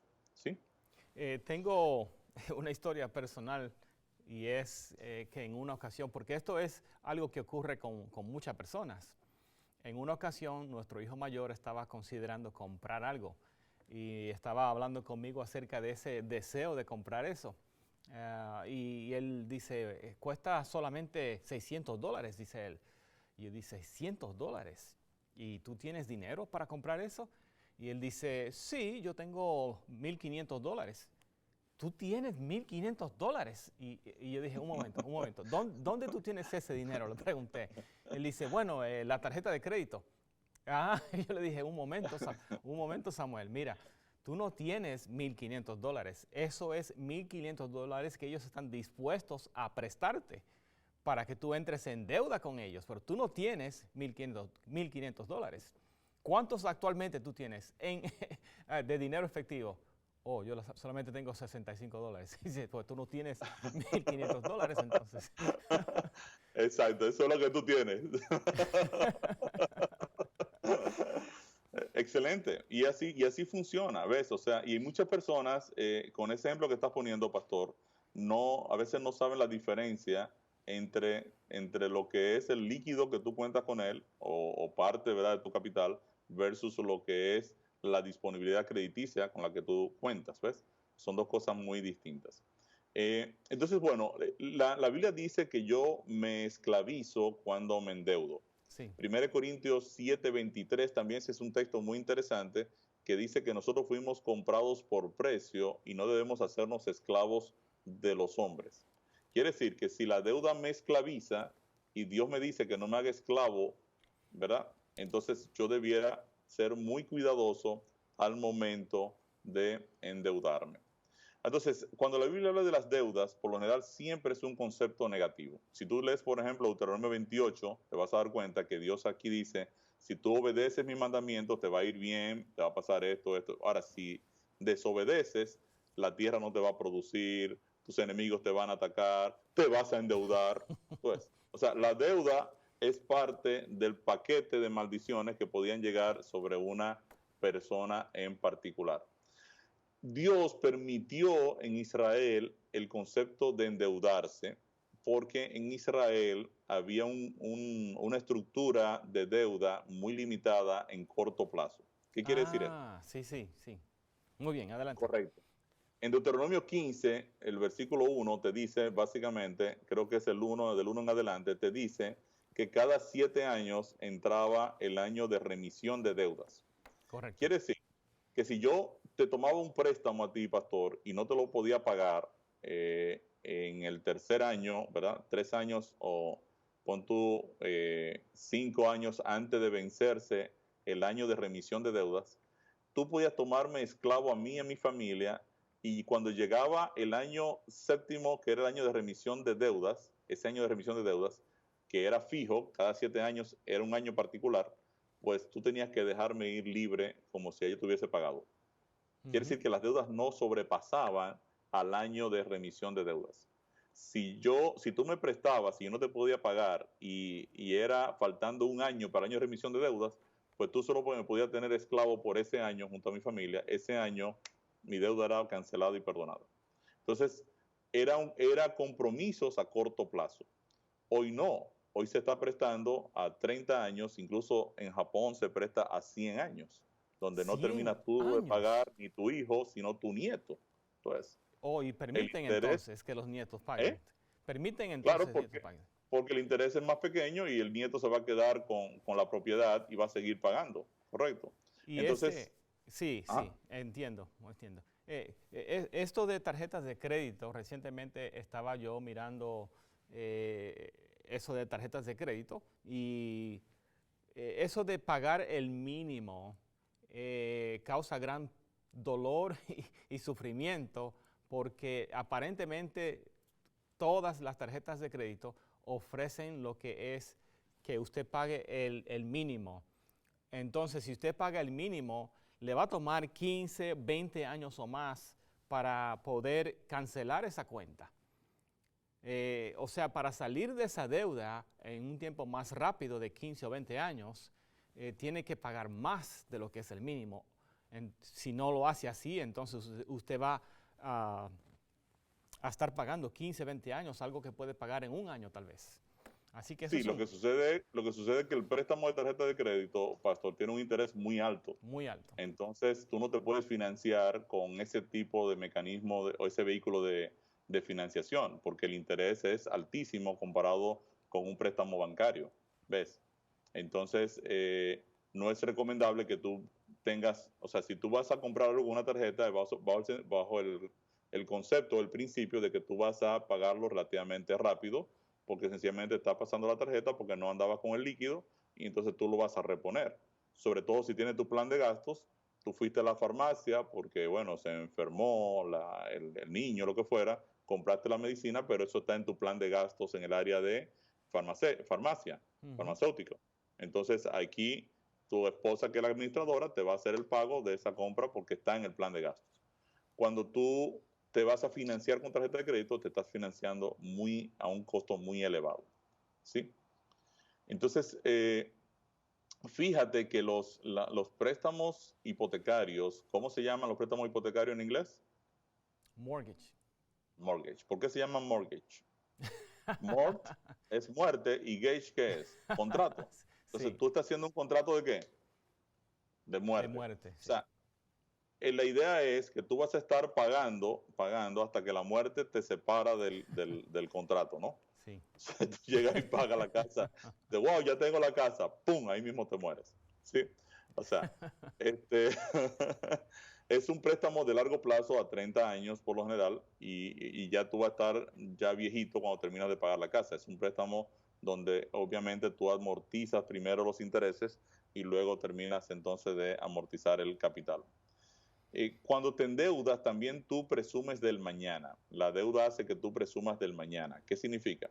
Que yo digo, bueno, mañana las cosas van a salir muy bien, yo me voy a endeudar porque mañana las cosas van a salir bien. Y es como si te metiste a adivinador. O sea, ¿quién sabe lo que va a pasar mañana? Solo Dios lo sabe. Solo Dios. Entonces, tú no puedes endeudarte sobre una premisa de que tú entiendes que mañana las cosas van a salir muy bien. Y definitivamente la deuda hace ver a Dios como un mal proveedor, como te explicaba ahorita. Cuando yo me endeudo, yo estoy diciendo que Dios en realidad no está proveyendo lo que yo me merezco, ¿no? Cuando nosotros nos endeudamos, hay algunos prerequisitos para yo endeudarme, de acuerdo a la Biblia. Un prerequisito es que lo que voy a tomar prestado, yo lo voy a pagar. O sea, lo que se pide, se paga. O sea, lo que presto, lo que tomo como préstamo, debo pagarlo. Romanos 13, 7 y 8 dice que yo debo pagar a todos lo que yo le debo. Salmo 37 es un texto muy importante, si lo puedes leer ahí. 37, 21. Muy bien. Dice, el impío toma prestado y no paga, mas el justo tiene misericordia y da. Fíjate, ¿qué cosa hace una persona que toma prestado y no paga? ¿Qué cosa es? Es impío. Es impío. Quiere decir que el justo no hace eso. El justo no se mete en una deuda sabiendo que no la va a pagar. Eso es un principio bíblico. Muy buen principio. Quiere decir que si voy a tomar una deuda, es bajo el entendido que yo analicé el riesgo de la deuda, analicé también el concepto de esclavitud. Por ejemplo, te pongo un caso.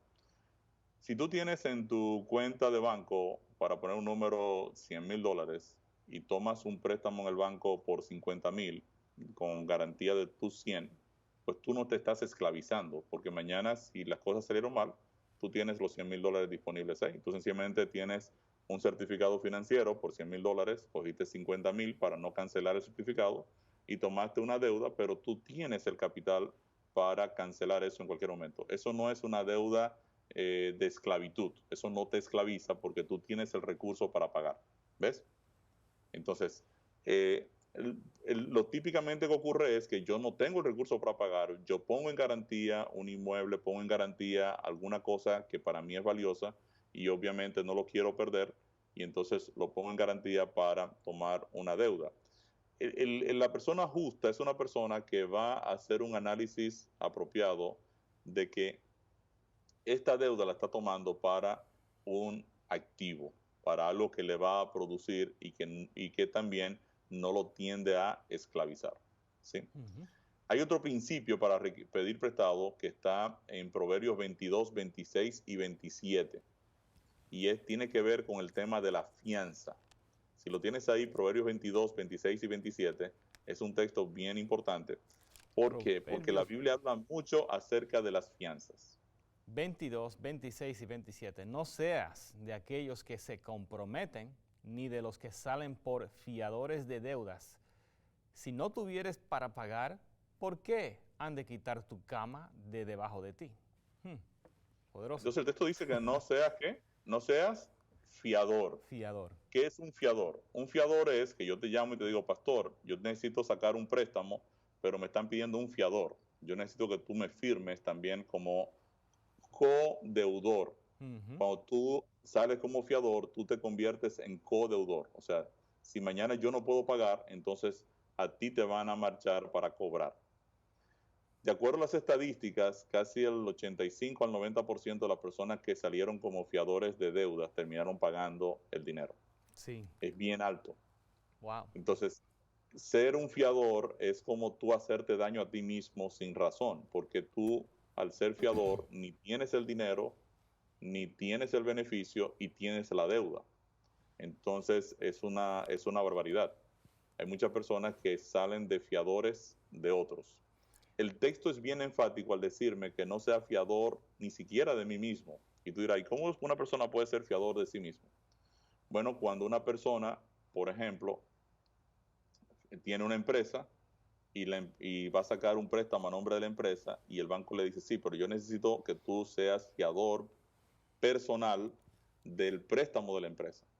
Entonces, no solo es la garantía que la empresa está poniendo, sino que tus bienes personales entran ahora a afianzar ese préstamo. Eso es bien delicado porque ahí está en riesgo tu cama. Es que el texto te dice, ¿por qué han de quitar tu cama debajo de ti? Hay muchas personas que pueden salir de fiadores incluso de sí mismos. ¿Ves? Con este principio de que debemos pagar nuestras deudas, aquí en Romanos 13, versículo 8, la primera parte dice, no debáis a nadie nada. No debáis a nadie nada. O sea que debemos pagar lo que debemos si hacemos un un arreglo de pagar. No es con la idea de que no vamos a pagar, sino que debemos ser como cristianos, pagar. Pero por supuesto, es mejor evitar la deuda por completo. Sí. Correcto. Otro prerequisito para pedir prestado es proteger los bienes familiares. Dice 1 Timoteo 5:8 que debemos proveer para los de nuestras casas, ¿verdad? Porque si no, hemos negado la fe y somos peor que un incrédulo. Entonces la palabra de Dios me dice que si me voy a endeudar, sobre todo voy a arriesgar, a poner en riesgo la propiedad de la casa donde mi esposo y yo somos los dueños, yo tengo que advertirle a ella que obviamente me estoy arriesgando con eso y que ella debe autorizarlo, ¿correcto? Yo debo proteger los bienes familiares. También debo evitar lo que son las deudas de consumo. Fíjate que en Nehemías 5:3 hay un ejemplo de este tipo de deuda. Nehemías 5:3. Si lo puedes leer ahí. Sí, Nehemías 5, capítulo 5, versículo 3. Dice la palabra de Dios. Y había quienes decían, hemos empeñado nuestras tierras, nuestras viñas y nuestras casas para comprar grano a causa del hambre. Estas personas pusieron en garantía sus propiedades para conseguir dinero para comprar grano para comérselo. Sí. Ahora, una vez se comieron el grano, ¿cómo recuperan las tierras? Serio problema. Serio problema. Porque ahora ya ellos habían empeñado todo para comer. Todo. Y ahora habían invertido en que habían tomado una deuda de consumo. Ahora no les queda dinero para pagar esa deuda. Y definitivamente yo debo usar el crédito de manera responsable, como me dice la palabra de Dios, como buen administrador, en 1 Corintios 4:2, que yo debo ser una persona fiel, ¿no? Cuando tú analizas el tema de la deuda, pues obviamente hay esquemas que son muy diferentes. Por ejemplo, no es lo mismo yo iniciar con una casa muy costosa, donde apenas tengo la posibilidad de cubrir el pago mensual, a yo iniciar con una casa mucho más económica, donde yo puedo amortizar el pago mensual de la hipoteca, pero todavía en mi presupuesto tengo margen de $200, $300 para periódicamente cancelar parte del capital y así amortizo más rápido el préstamo. Si tengo la posibilidad de hacerlo, entonces es mejor que yo, en vez de comprarme una casa muy lujosa, muy costosa al inicio, compre una mucho más económica, voy cancelándola y en poco tiempo yo puedo ya tener la propiedad a mi nombre. Y ya ahora puedo, en una segunda oportunidad, moverme a una casa más grande, ya teniendo este patrimonio o este capital de mi lado, ¿no? Entonces, ¿cómo salgo de deudas? En primer lugar, orar. Nosotros recomendamos que la persona ore.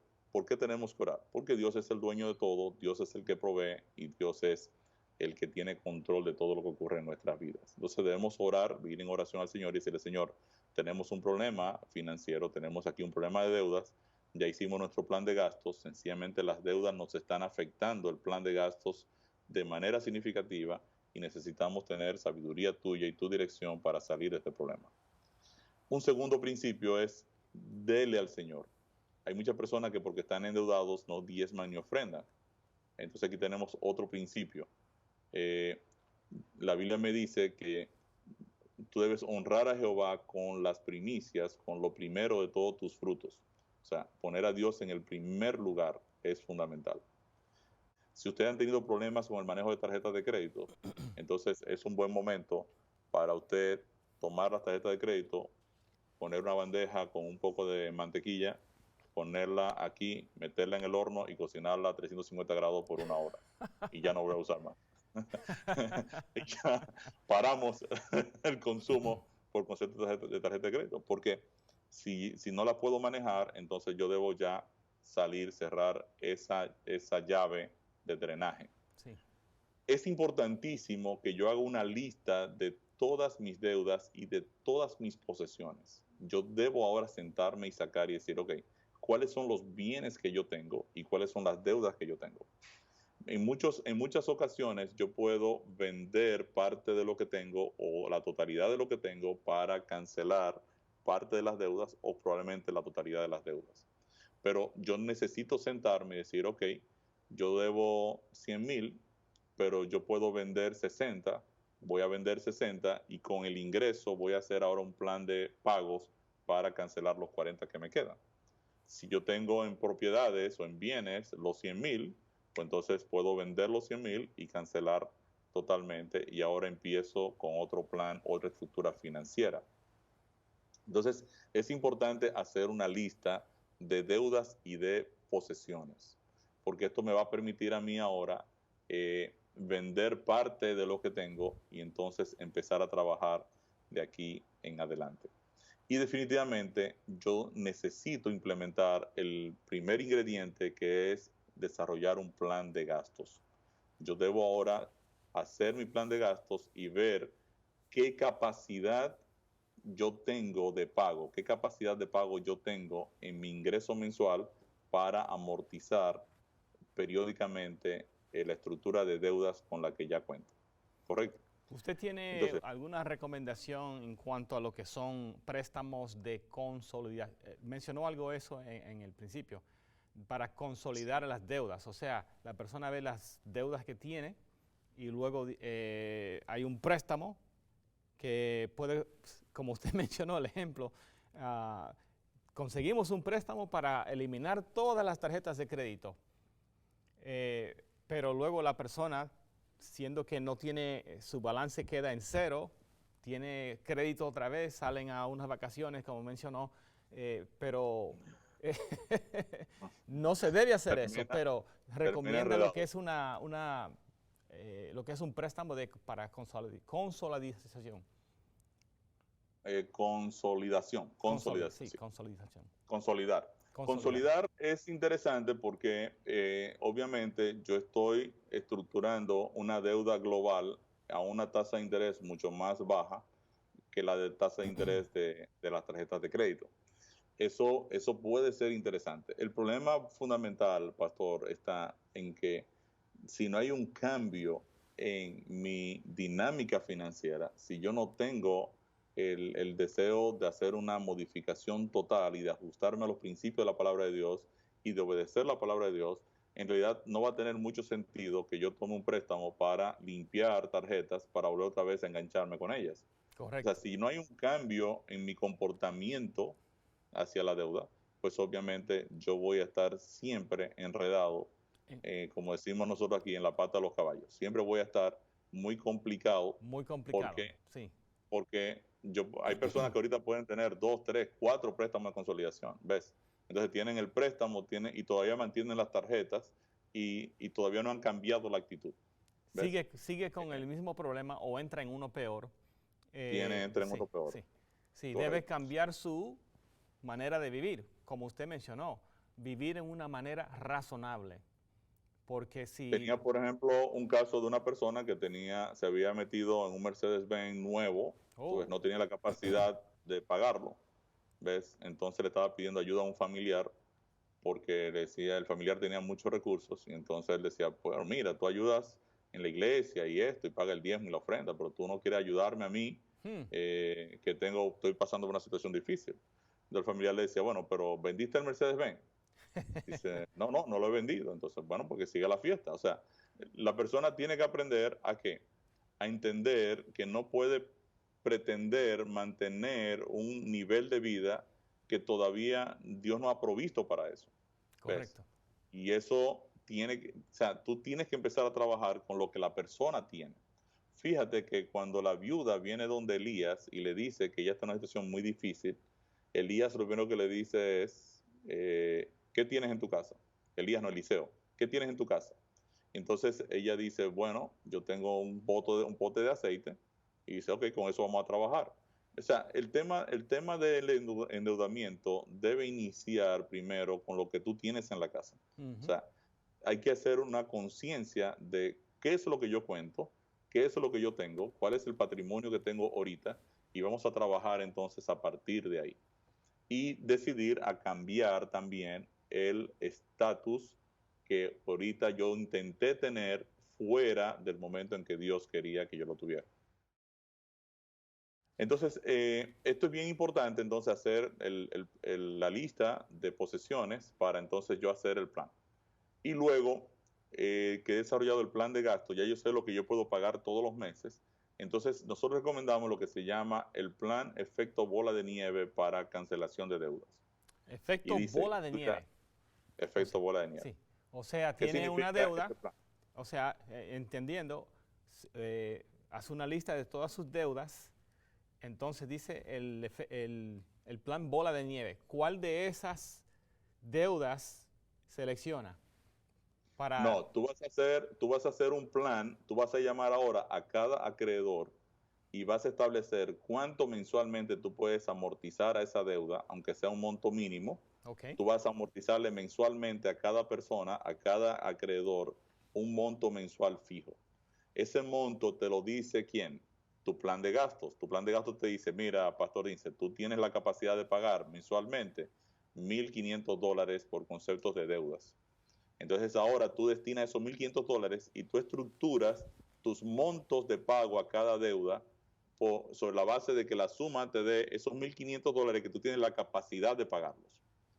Ahora, mensualmente tú comienzas a pagar tus $1,500 distribuidos en cada deuda, 1,500, 1,500, 1,500. Cuando cancelaste la primera deuda, el monto mensual que tú le asignabas a esa deuda, tú se la aplicas ahora a la otra deuda que tú le estabas dando el mínimo. ¿Ves? Si tú pagabas en la deuda 1 $30 todos los meses para cancelación de esa deuda y esa deuda fue cancelada, entonces ahora esos $30 pasan a la deuda 2 que tú todos los meses le dabas 40 y ahora esa deuda comienza a recibir 70 todos los meses.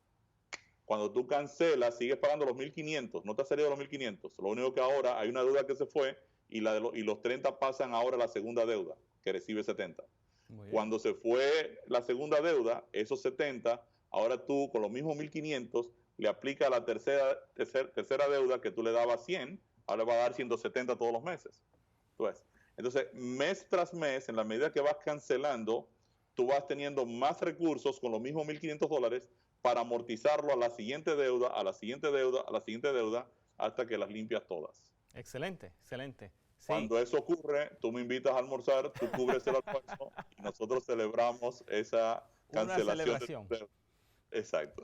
Yo he escuchado hay un hermano cristiano que tiene un programa de radio y actualmente es interesante que se me ocurre prender el radio y he escuchado como 3 o 4 veces cuando una persona dice, yo acabo de eliminar todas mis deudas. Oh, te felicito, tú puedes dar el grito de libertad. Y la persona tira un grito de libertad. Muy lindo eso. Le quiero hacer una pregunta porque yo he escuchado el plan de bola de nieve de 2 o 3 diferentes maneras, muy parecido a lo que usted ha mencionado, pero algunos dicen, selecciona la deuda que tiene el interés más alto, comienza con esa, y luego cuando eliminas esa, pasas ese pago a la próxima que has seleccionado. Sí. Algunos dicen, selecciona la deuda más pequeña y elimina esa primera y luego aplicas, cuando se terminó esa, aplica los que estaba pagando esa a la otra. ¿Cuál recomienda usted? Sí, dependiendo el monto de deuda que tú tienes, dependiendo, ¿verdad? Deuda con interés, porque tú estás haciendo un análisis de deuda y cuál es el interés que más pago correctamente. El tema está que si la deuda que yo tengo con el interés más alto es muy grande y yo no la voy a poder amortizar en los próximos 4, 5, 6 meses, te crea una ansiedad y un desánimo el no poder cancelarla. Entonces tú dices, wow, yo nunca voy a salir de deuda. A este ritmo yo nunca la voy a terminar. Ahora, cuando tú cancelas la primera, si es una pequeña, y tú dices, wow, ya me llevé la primera. Excelente, éxito. Éxito, ahora sigo para la segunda. Entonces, claro, es importantísimo lo que dices, es importantísimo tener cuál tiene el interés más importante, o sea, que más penaliza, para caerle arriba en la primera oportunidad a esa y también sacarla del medio. Pero es cuestión ya de sentarte y decir, bueno, mira, yo en 5 meses me voy a llevar esta primera. Qué bueno. Entonces, ya ahora haces tu plan sobre esa base. Y eso le da impulso a la persona para seguir adelante porque está viendo que su deuda total está disminuyendo. Claro. Y te anima a seguir. Y dices, wow.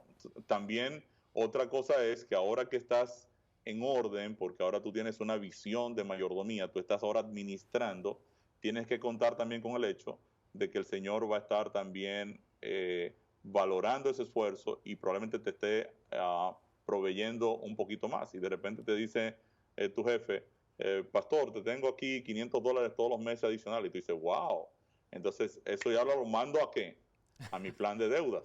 Entonces, ahora yo excito más la cancelación y obviamente me muevo un poquito más rápido. O sea, como esto es dinámico en la vida y funciona en función del tiempo, entonces vale mucho la pena el tú ya por lo menos organizar la estructura y ahora le marchas en la dirección apropiada. Excelente, excelente. Quiero subrayar algo que usted dijo y no sé si quiere decir más acerca de eso. Cuando uno hace eso de hacer un compromiso con esposo y esposa, de decir vamos a salir de estas deudas, nos está haciendo mucho daño. Dijo algo que es de no abrir nuevas cuentas no añadir a la deuda. Debe hacer un compromiso, no vamos a comprar nada más que nos haga peor la situación. Eso es algo muy importante. El plan de gastos te va a ayudar mucho en ese sentido, porque el plan de gastos es lo que te va a definir. Ya ahora tu esposa y tú ya se van a ajustar a una estructura que ya ustedes evaluaron, analizaron, y ahora ustedes ya están dejando los fondos que necesitan para aplicar a cada una de las partidas, incluida la partida de deudas. Entonces ya ahora el asunto comienza a ser interesante, porque ahora ya ustedes ya pasaron a las grandes ligas de las personas que tienen control de sus finanzas. ¿Sí? Excelente. Entonces eso es muy bueno, eso es muy bueno. Bien, el ingrediente número 4 es trabaje con excelencia. Ya tenemos 3 ingredientes: desarrollar un plan de gastos, establecer una meta financiera, establecer un estilo de vida razonable y eliminar totalmente las deudas. Entonces el cuarto ingrediente es trabaje con excelencia. 1 Corintios 10:31 es un texto muy conocido que dice: si pues coméis o bebéis o hacéis otra cosa, hacedlo todo para la gloria de Dios. Amén. Quiere decir que si pues coméis o bebéis o trabajáis, puede decir el texto, ¿verdad? Cualquier otra cosa, hacedlo todo para la gloria de Dios. Cuando nosotros vamos a la Biblia, Dios ha tomado algunas iniciativas con relación al trabajo. En primer lugar, Dios es quien crea el trabajo. Dios le dice a Adán y Eva: ustedes van a guardar, labrar la tierra, la van a hacer prosperar.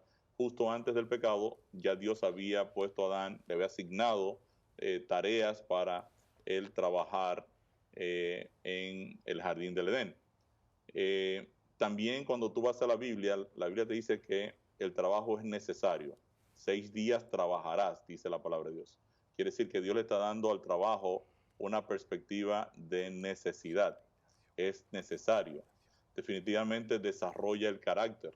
La Biblia dice que si alguno quiere trabajar, que no coma, porque el trabajo es mandatorio, Y vemos también que Dios tomó una serie de responsabilidades con relación a nuestro trabajo. En primer lugar, Dios nos da las habilidades.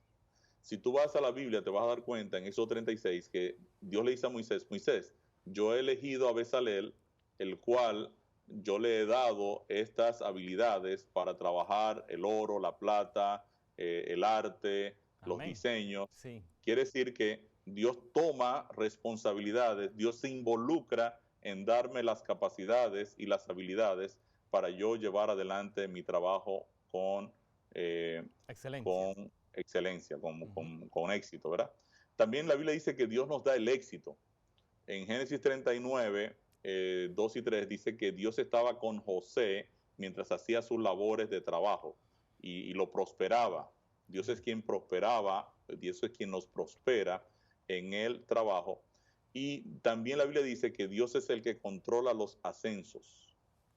A veces pensamos que nosotros recibimos los ascensos porque el jefe decidió ascendernos. No, la Biblia dice que Dios es el que controla los ascensos. En Salmos 75, 6 y 7 dice que... ¿Lo quieres leer? Sí, si lo tiene ahí lo puede leer. No, léelo tú, no hay problema. 75, 6 y 7 dice: porque ni de oriente, ni de occidente, ni del desierto viene en enaltecimiento, mas Dios es el juez, y a este humilla, y a aquel enaltece. Tremendo. Enaltece o asciende. Sí. O sea, Dios es el que enaltece o asciende o el que hace descender.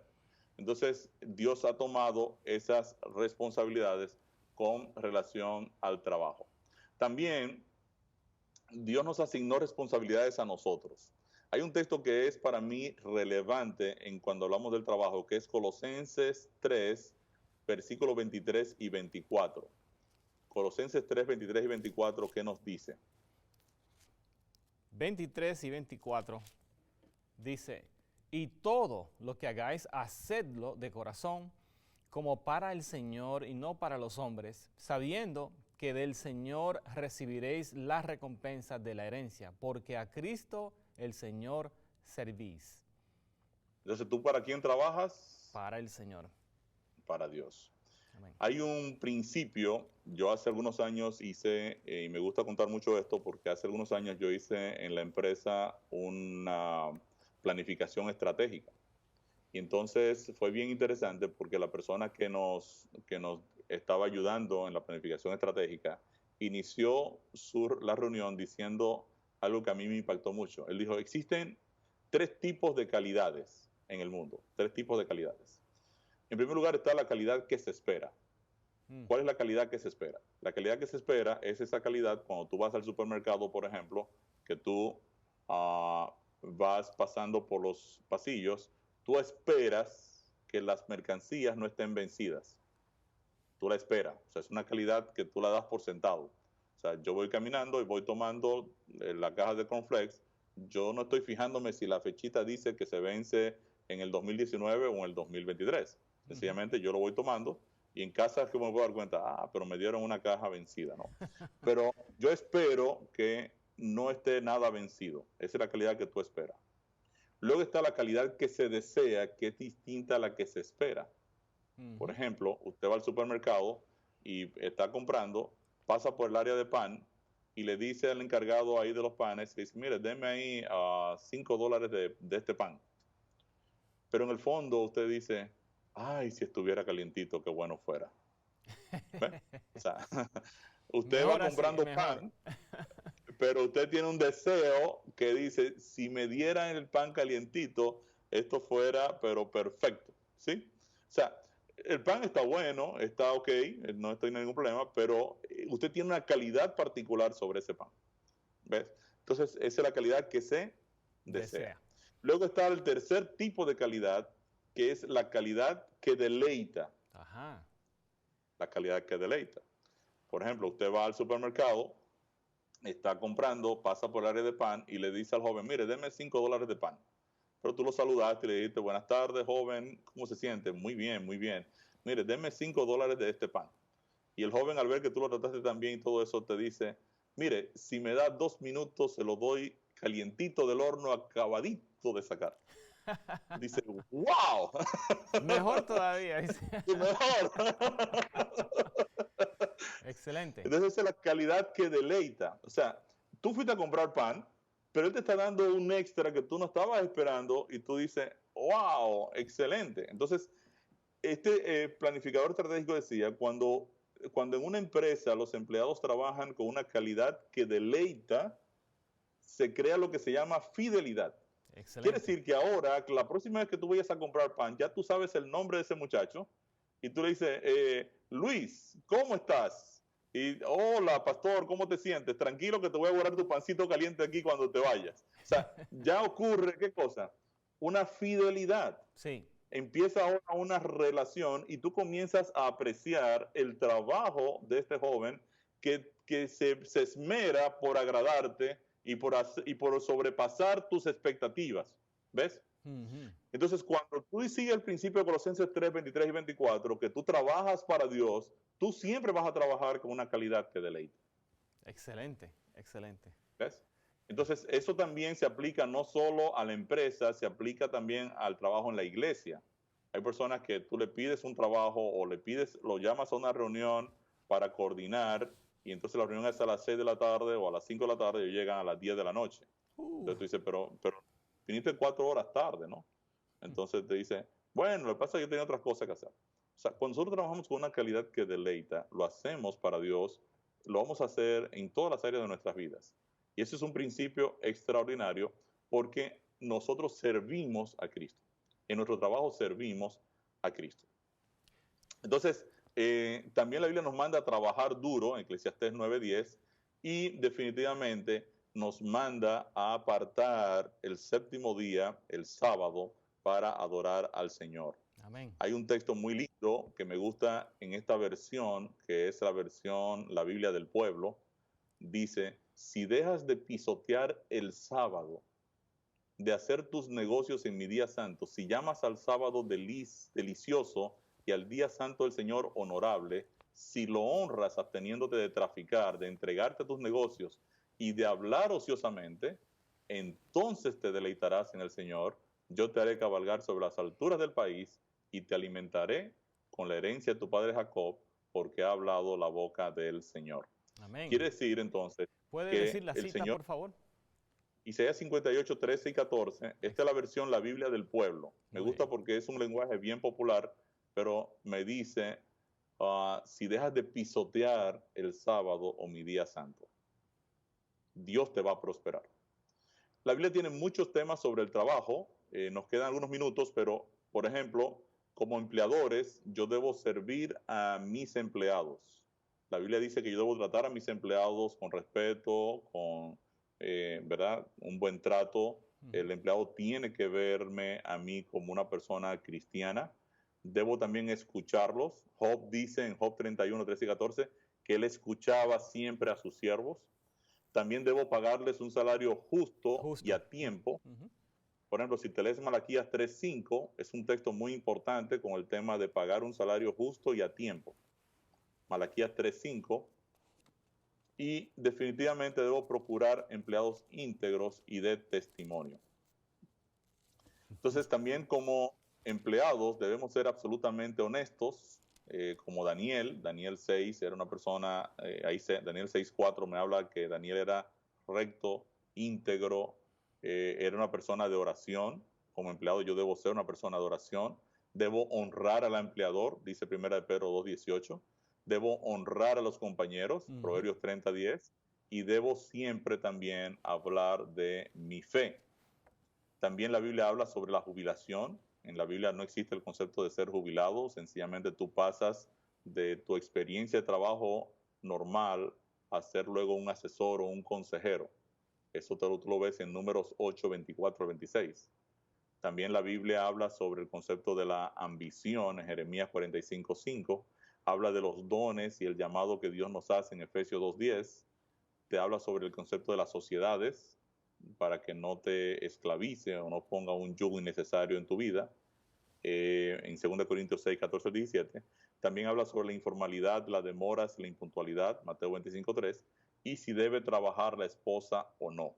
Este es también un tema muy importante de si la esposa debiera trabajar fuera de la casa o no. A veces nos tildan pues de machistas, pero la palabra de Dios tiene principios muy claros, por ejemplo en Proverbios 31, de cómo la esposa debiera tener la administración del hogar, cuidar de los hijos, trabajar en la casa hasta que los hijos pues puedan ya, digamos, independizarse un poquito en sus actividades, y entonces ella pueda probablemente trabajar fuera de la casa, pero la esposa le da mucha estabilidad al hogar cuando está bien enfocada en la administración del mismo.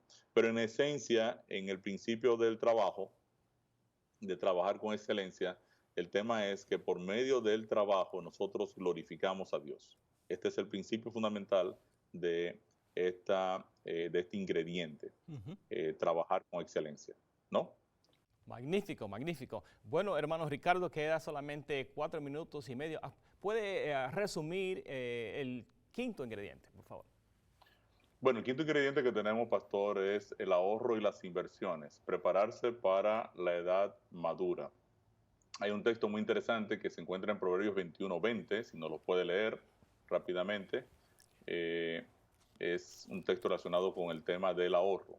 Proverbios 21:20 dice lo siguiente: tesoro precioso y aceite hay en la casa del sabio, mas el hombre insensato todo lo disipa.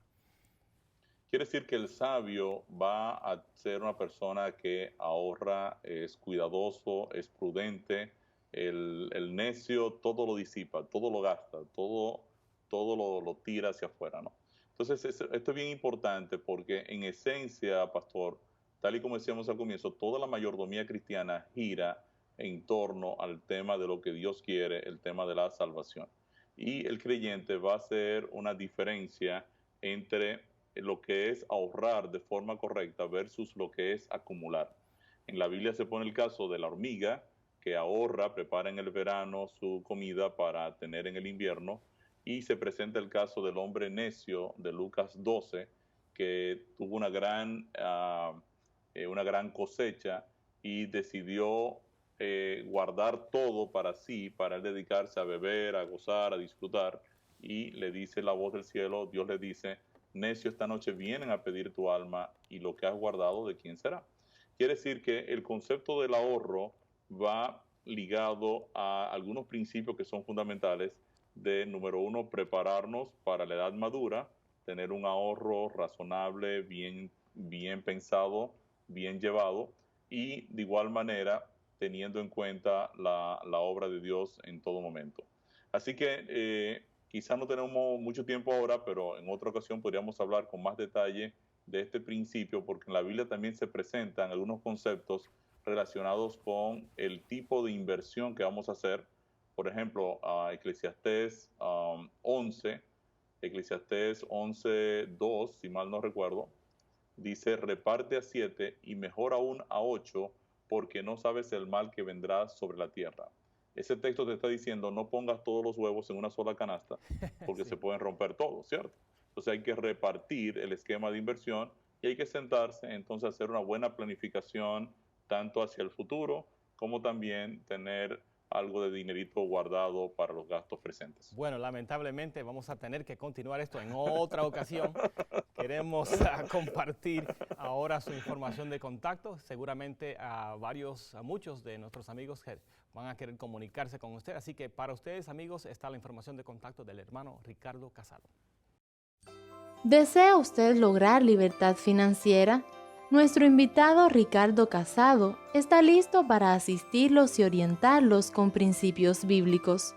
Comuníquese escribiendo a God's Greatest Gift, 2302 Lucaya Lane, número D1, Coconut Creek, Florida, 33066, o llamando al 829-921-1778, 829-921-1778.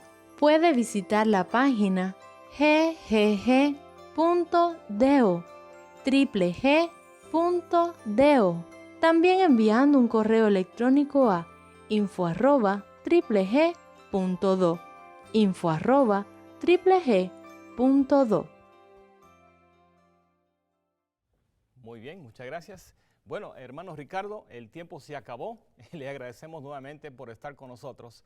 Realmente es sorprendente cómo es que el tiempo se acaba tan rápido cuando estamos dialogando acerca de esto. Hay mucha información en la palabra de Dios, pastor, relacionado con una buena administración, y yo pienso que nosotros haríamos muy bien en buscar consejería de la palabra de Dios, que va a traer mucha paz y mucha salud financiera a nuestras vidas, ¿no? Muchas gracias. Así que, querido amigo, esperamos que esto ha sido de beneficio y esperamos que usted siga orando por 3 en Latino. Puede comunicarse con el hermano Ricardo Casado para tener más información. Gracias por estar con nosotros. Que Dios les bendiga. Hasta la próxima.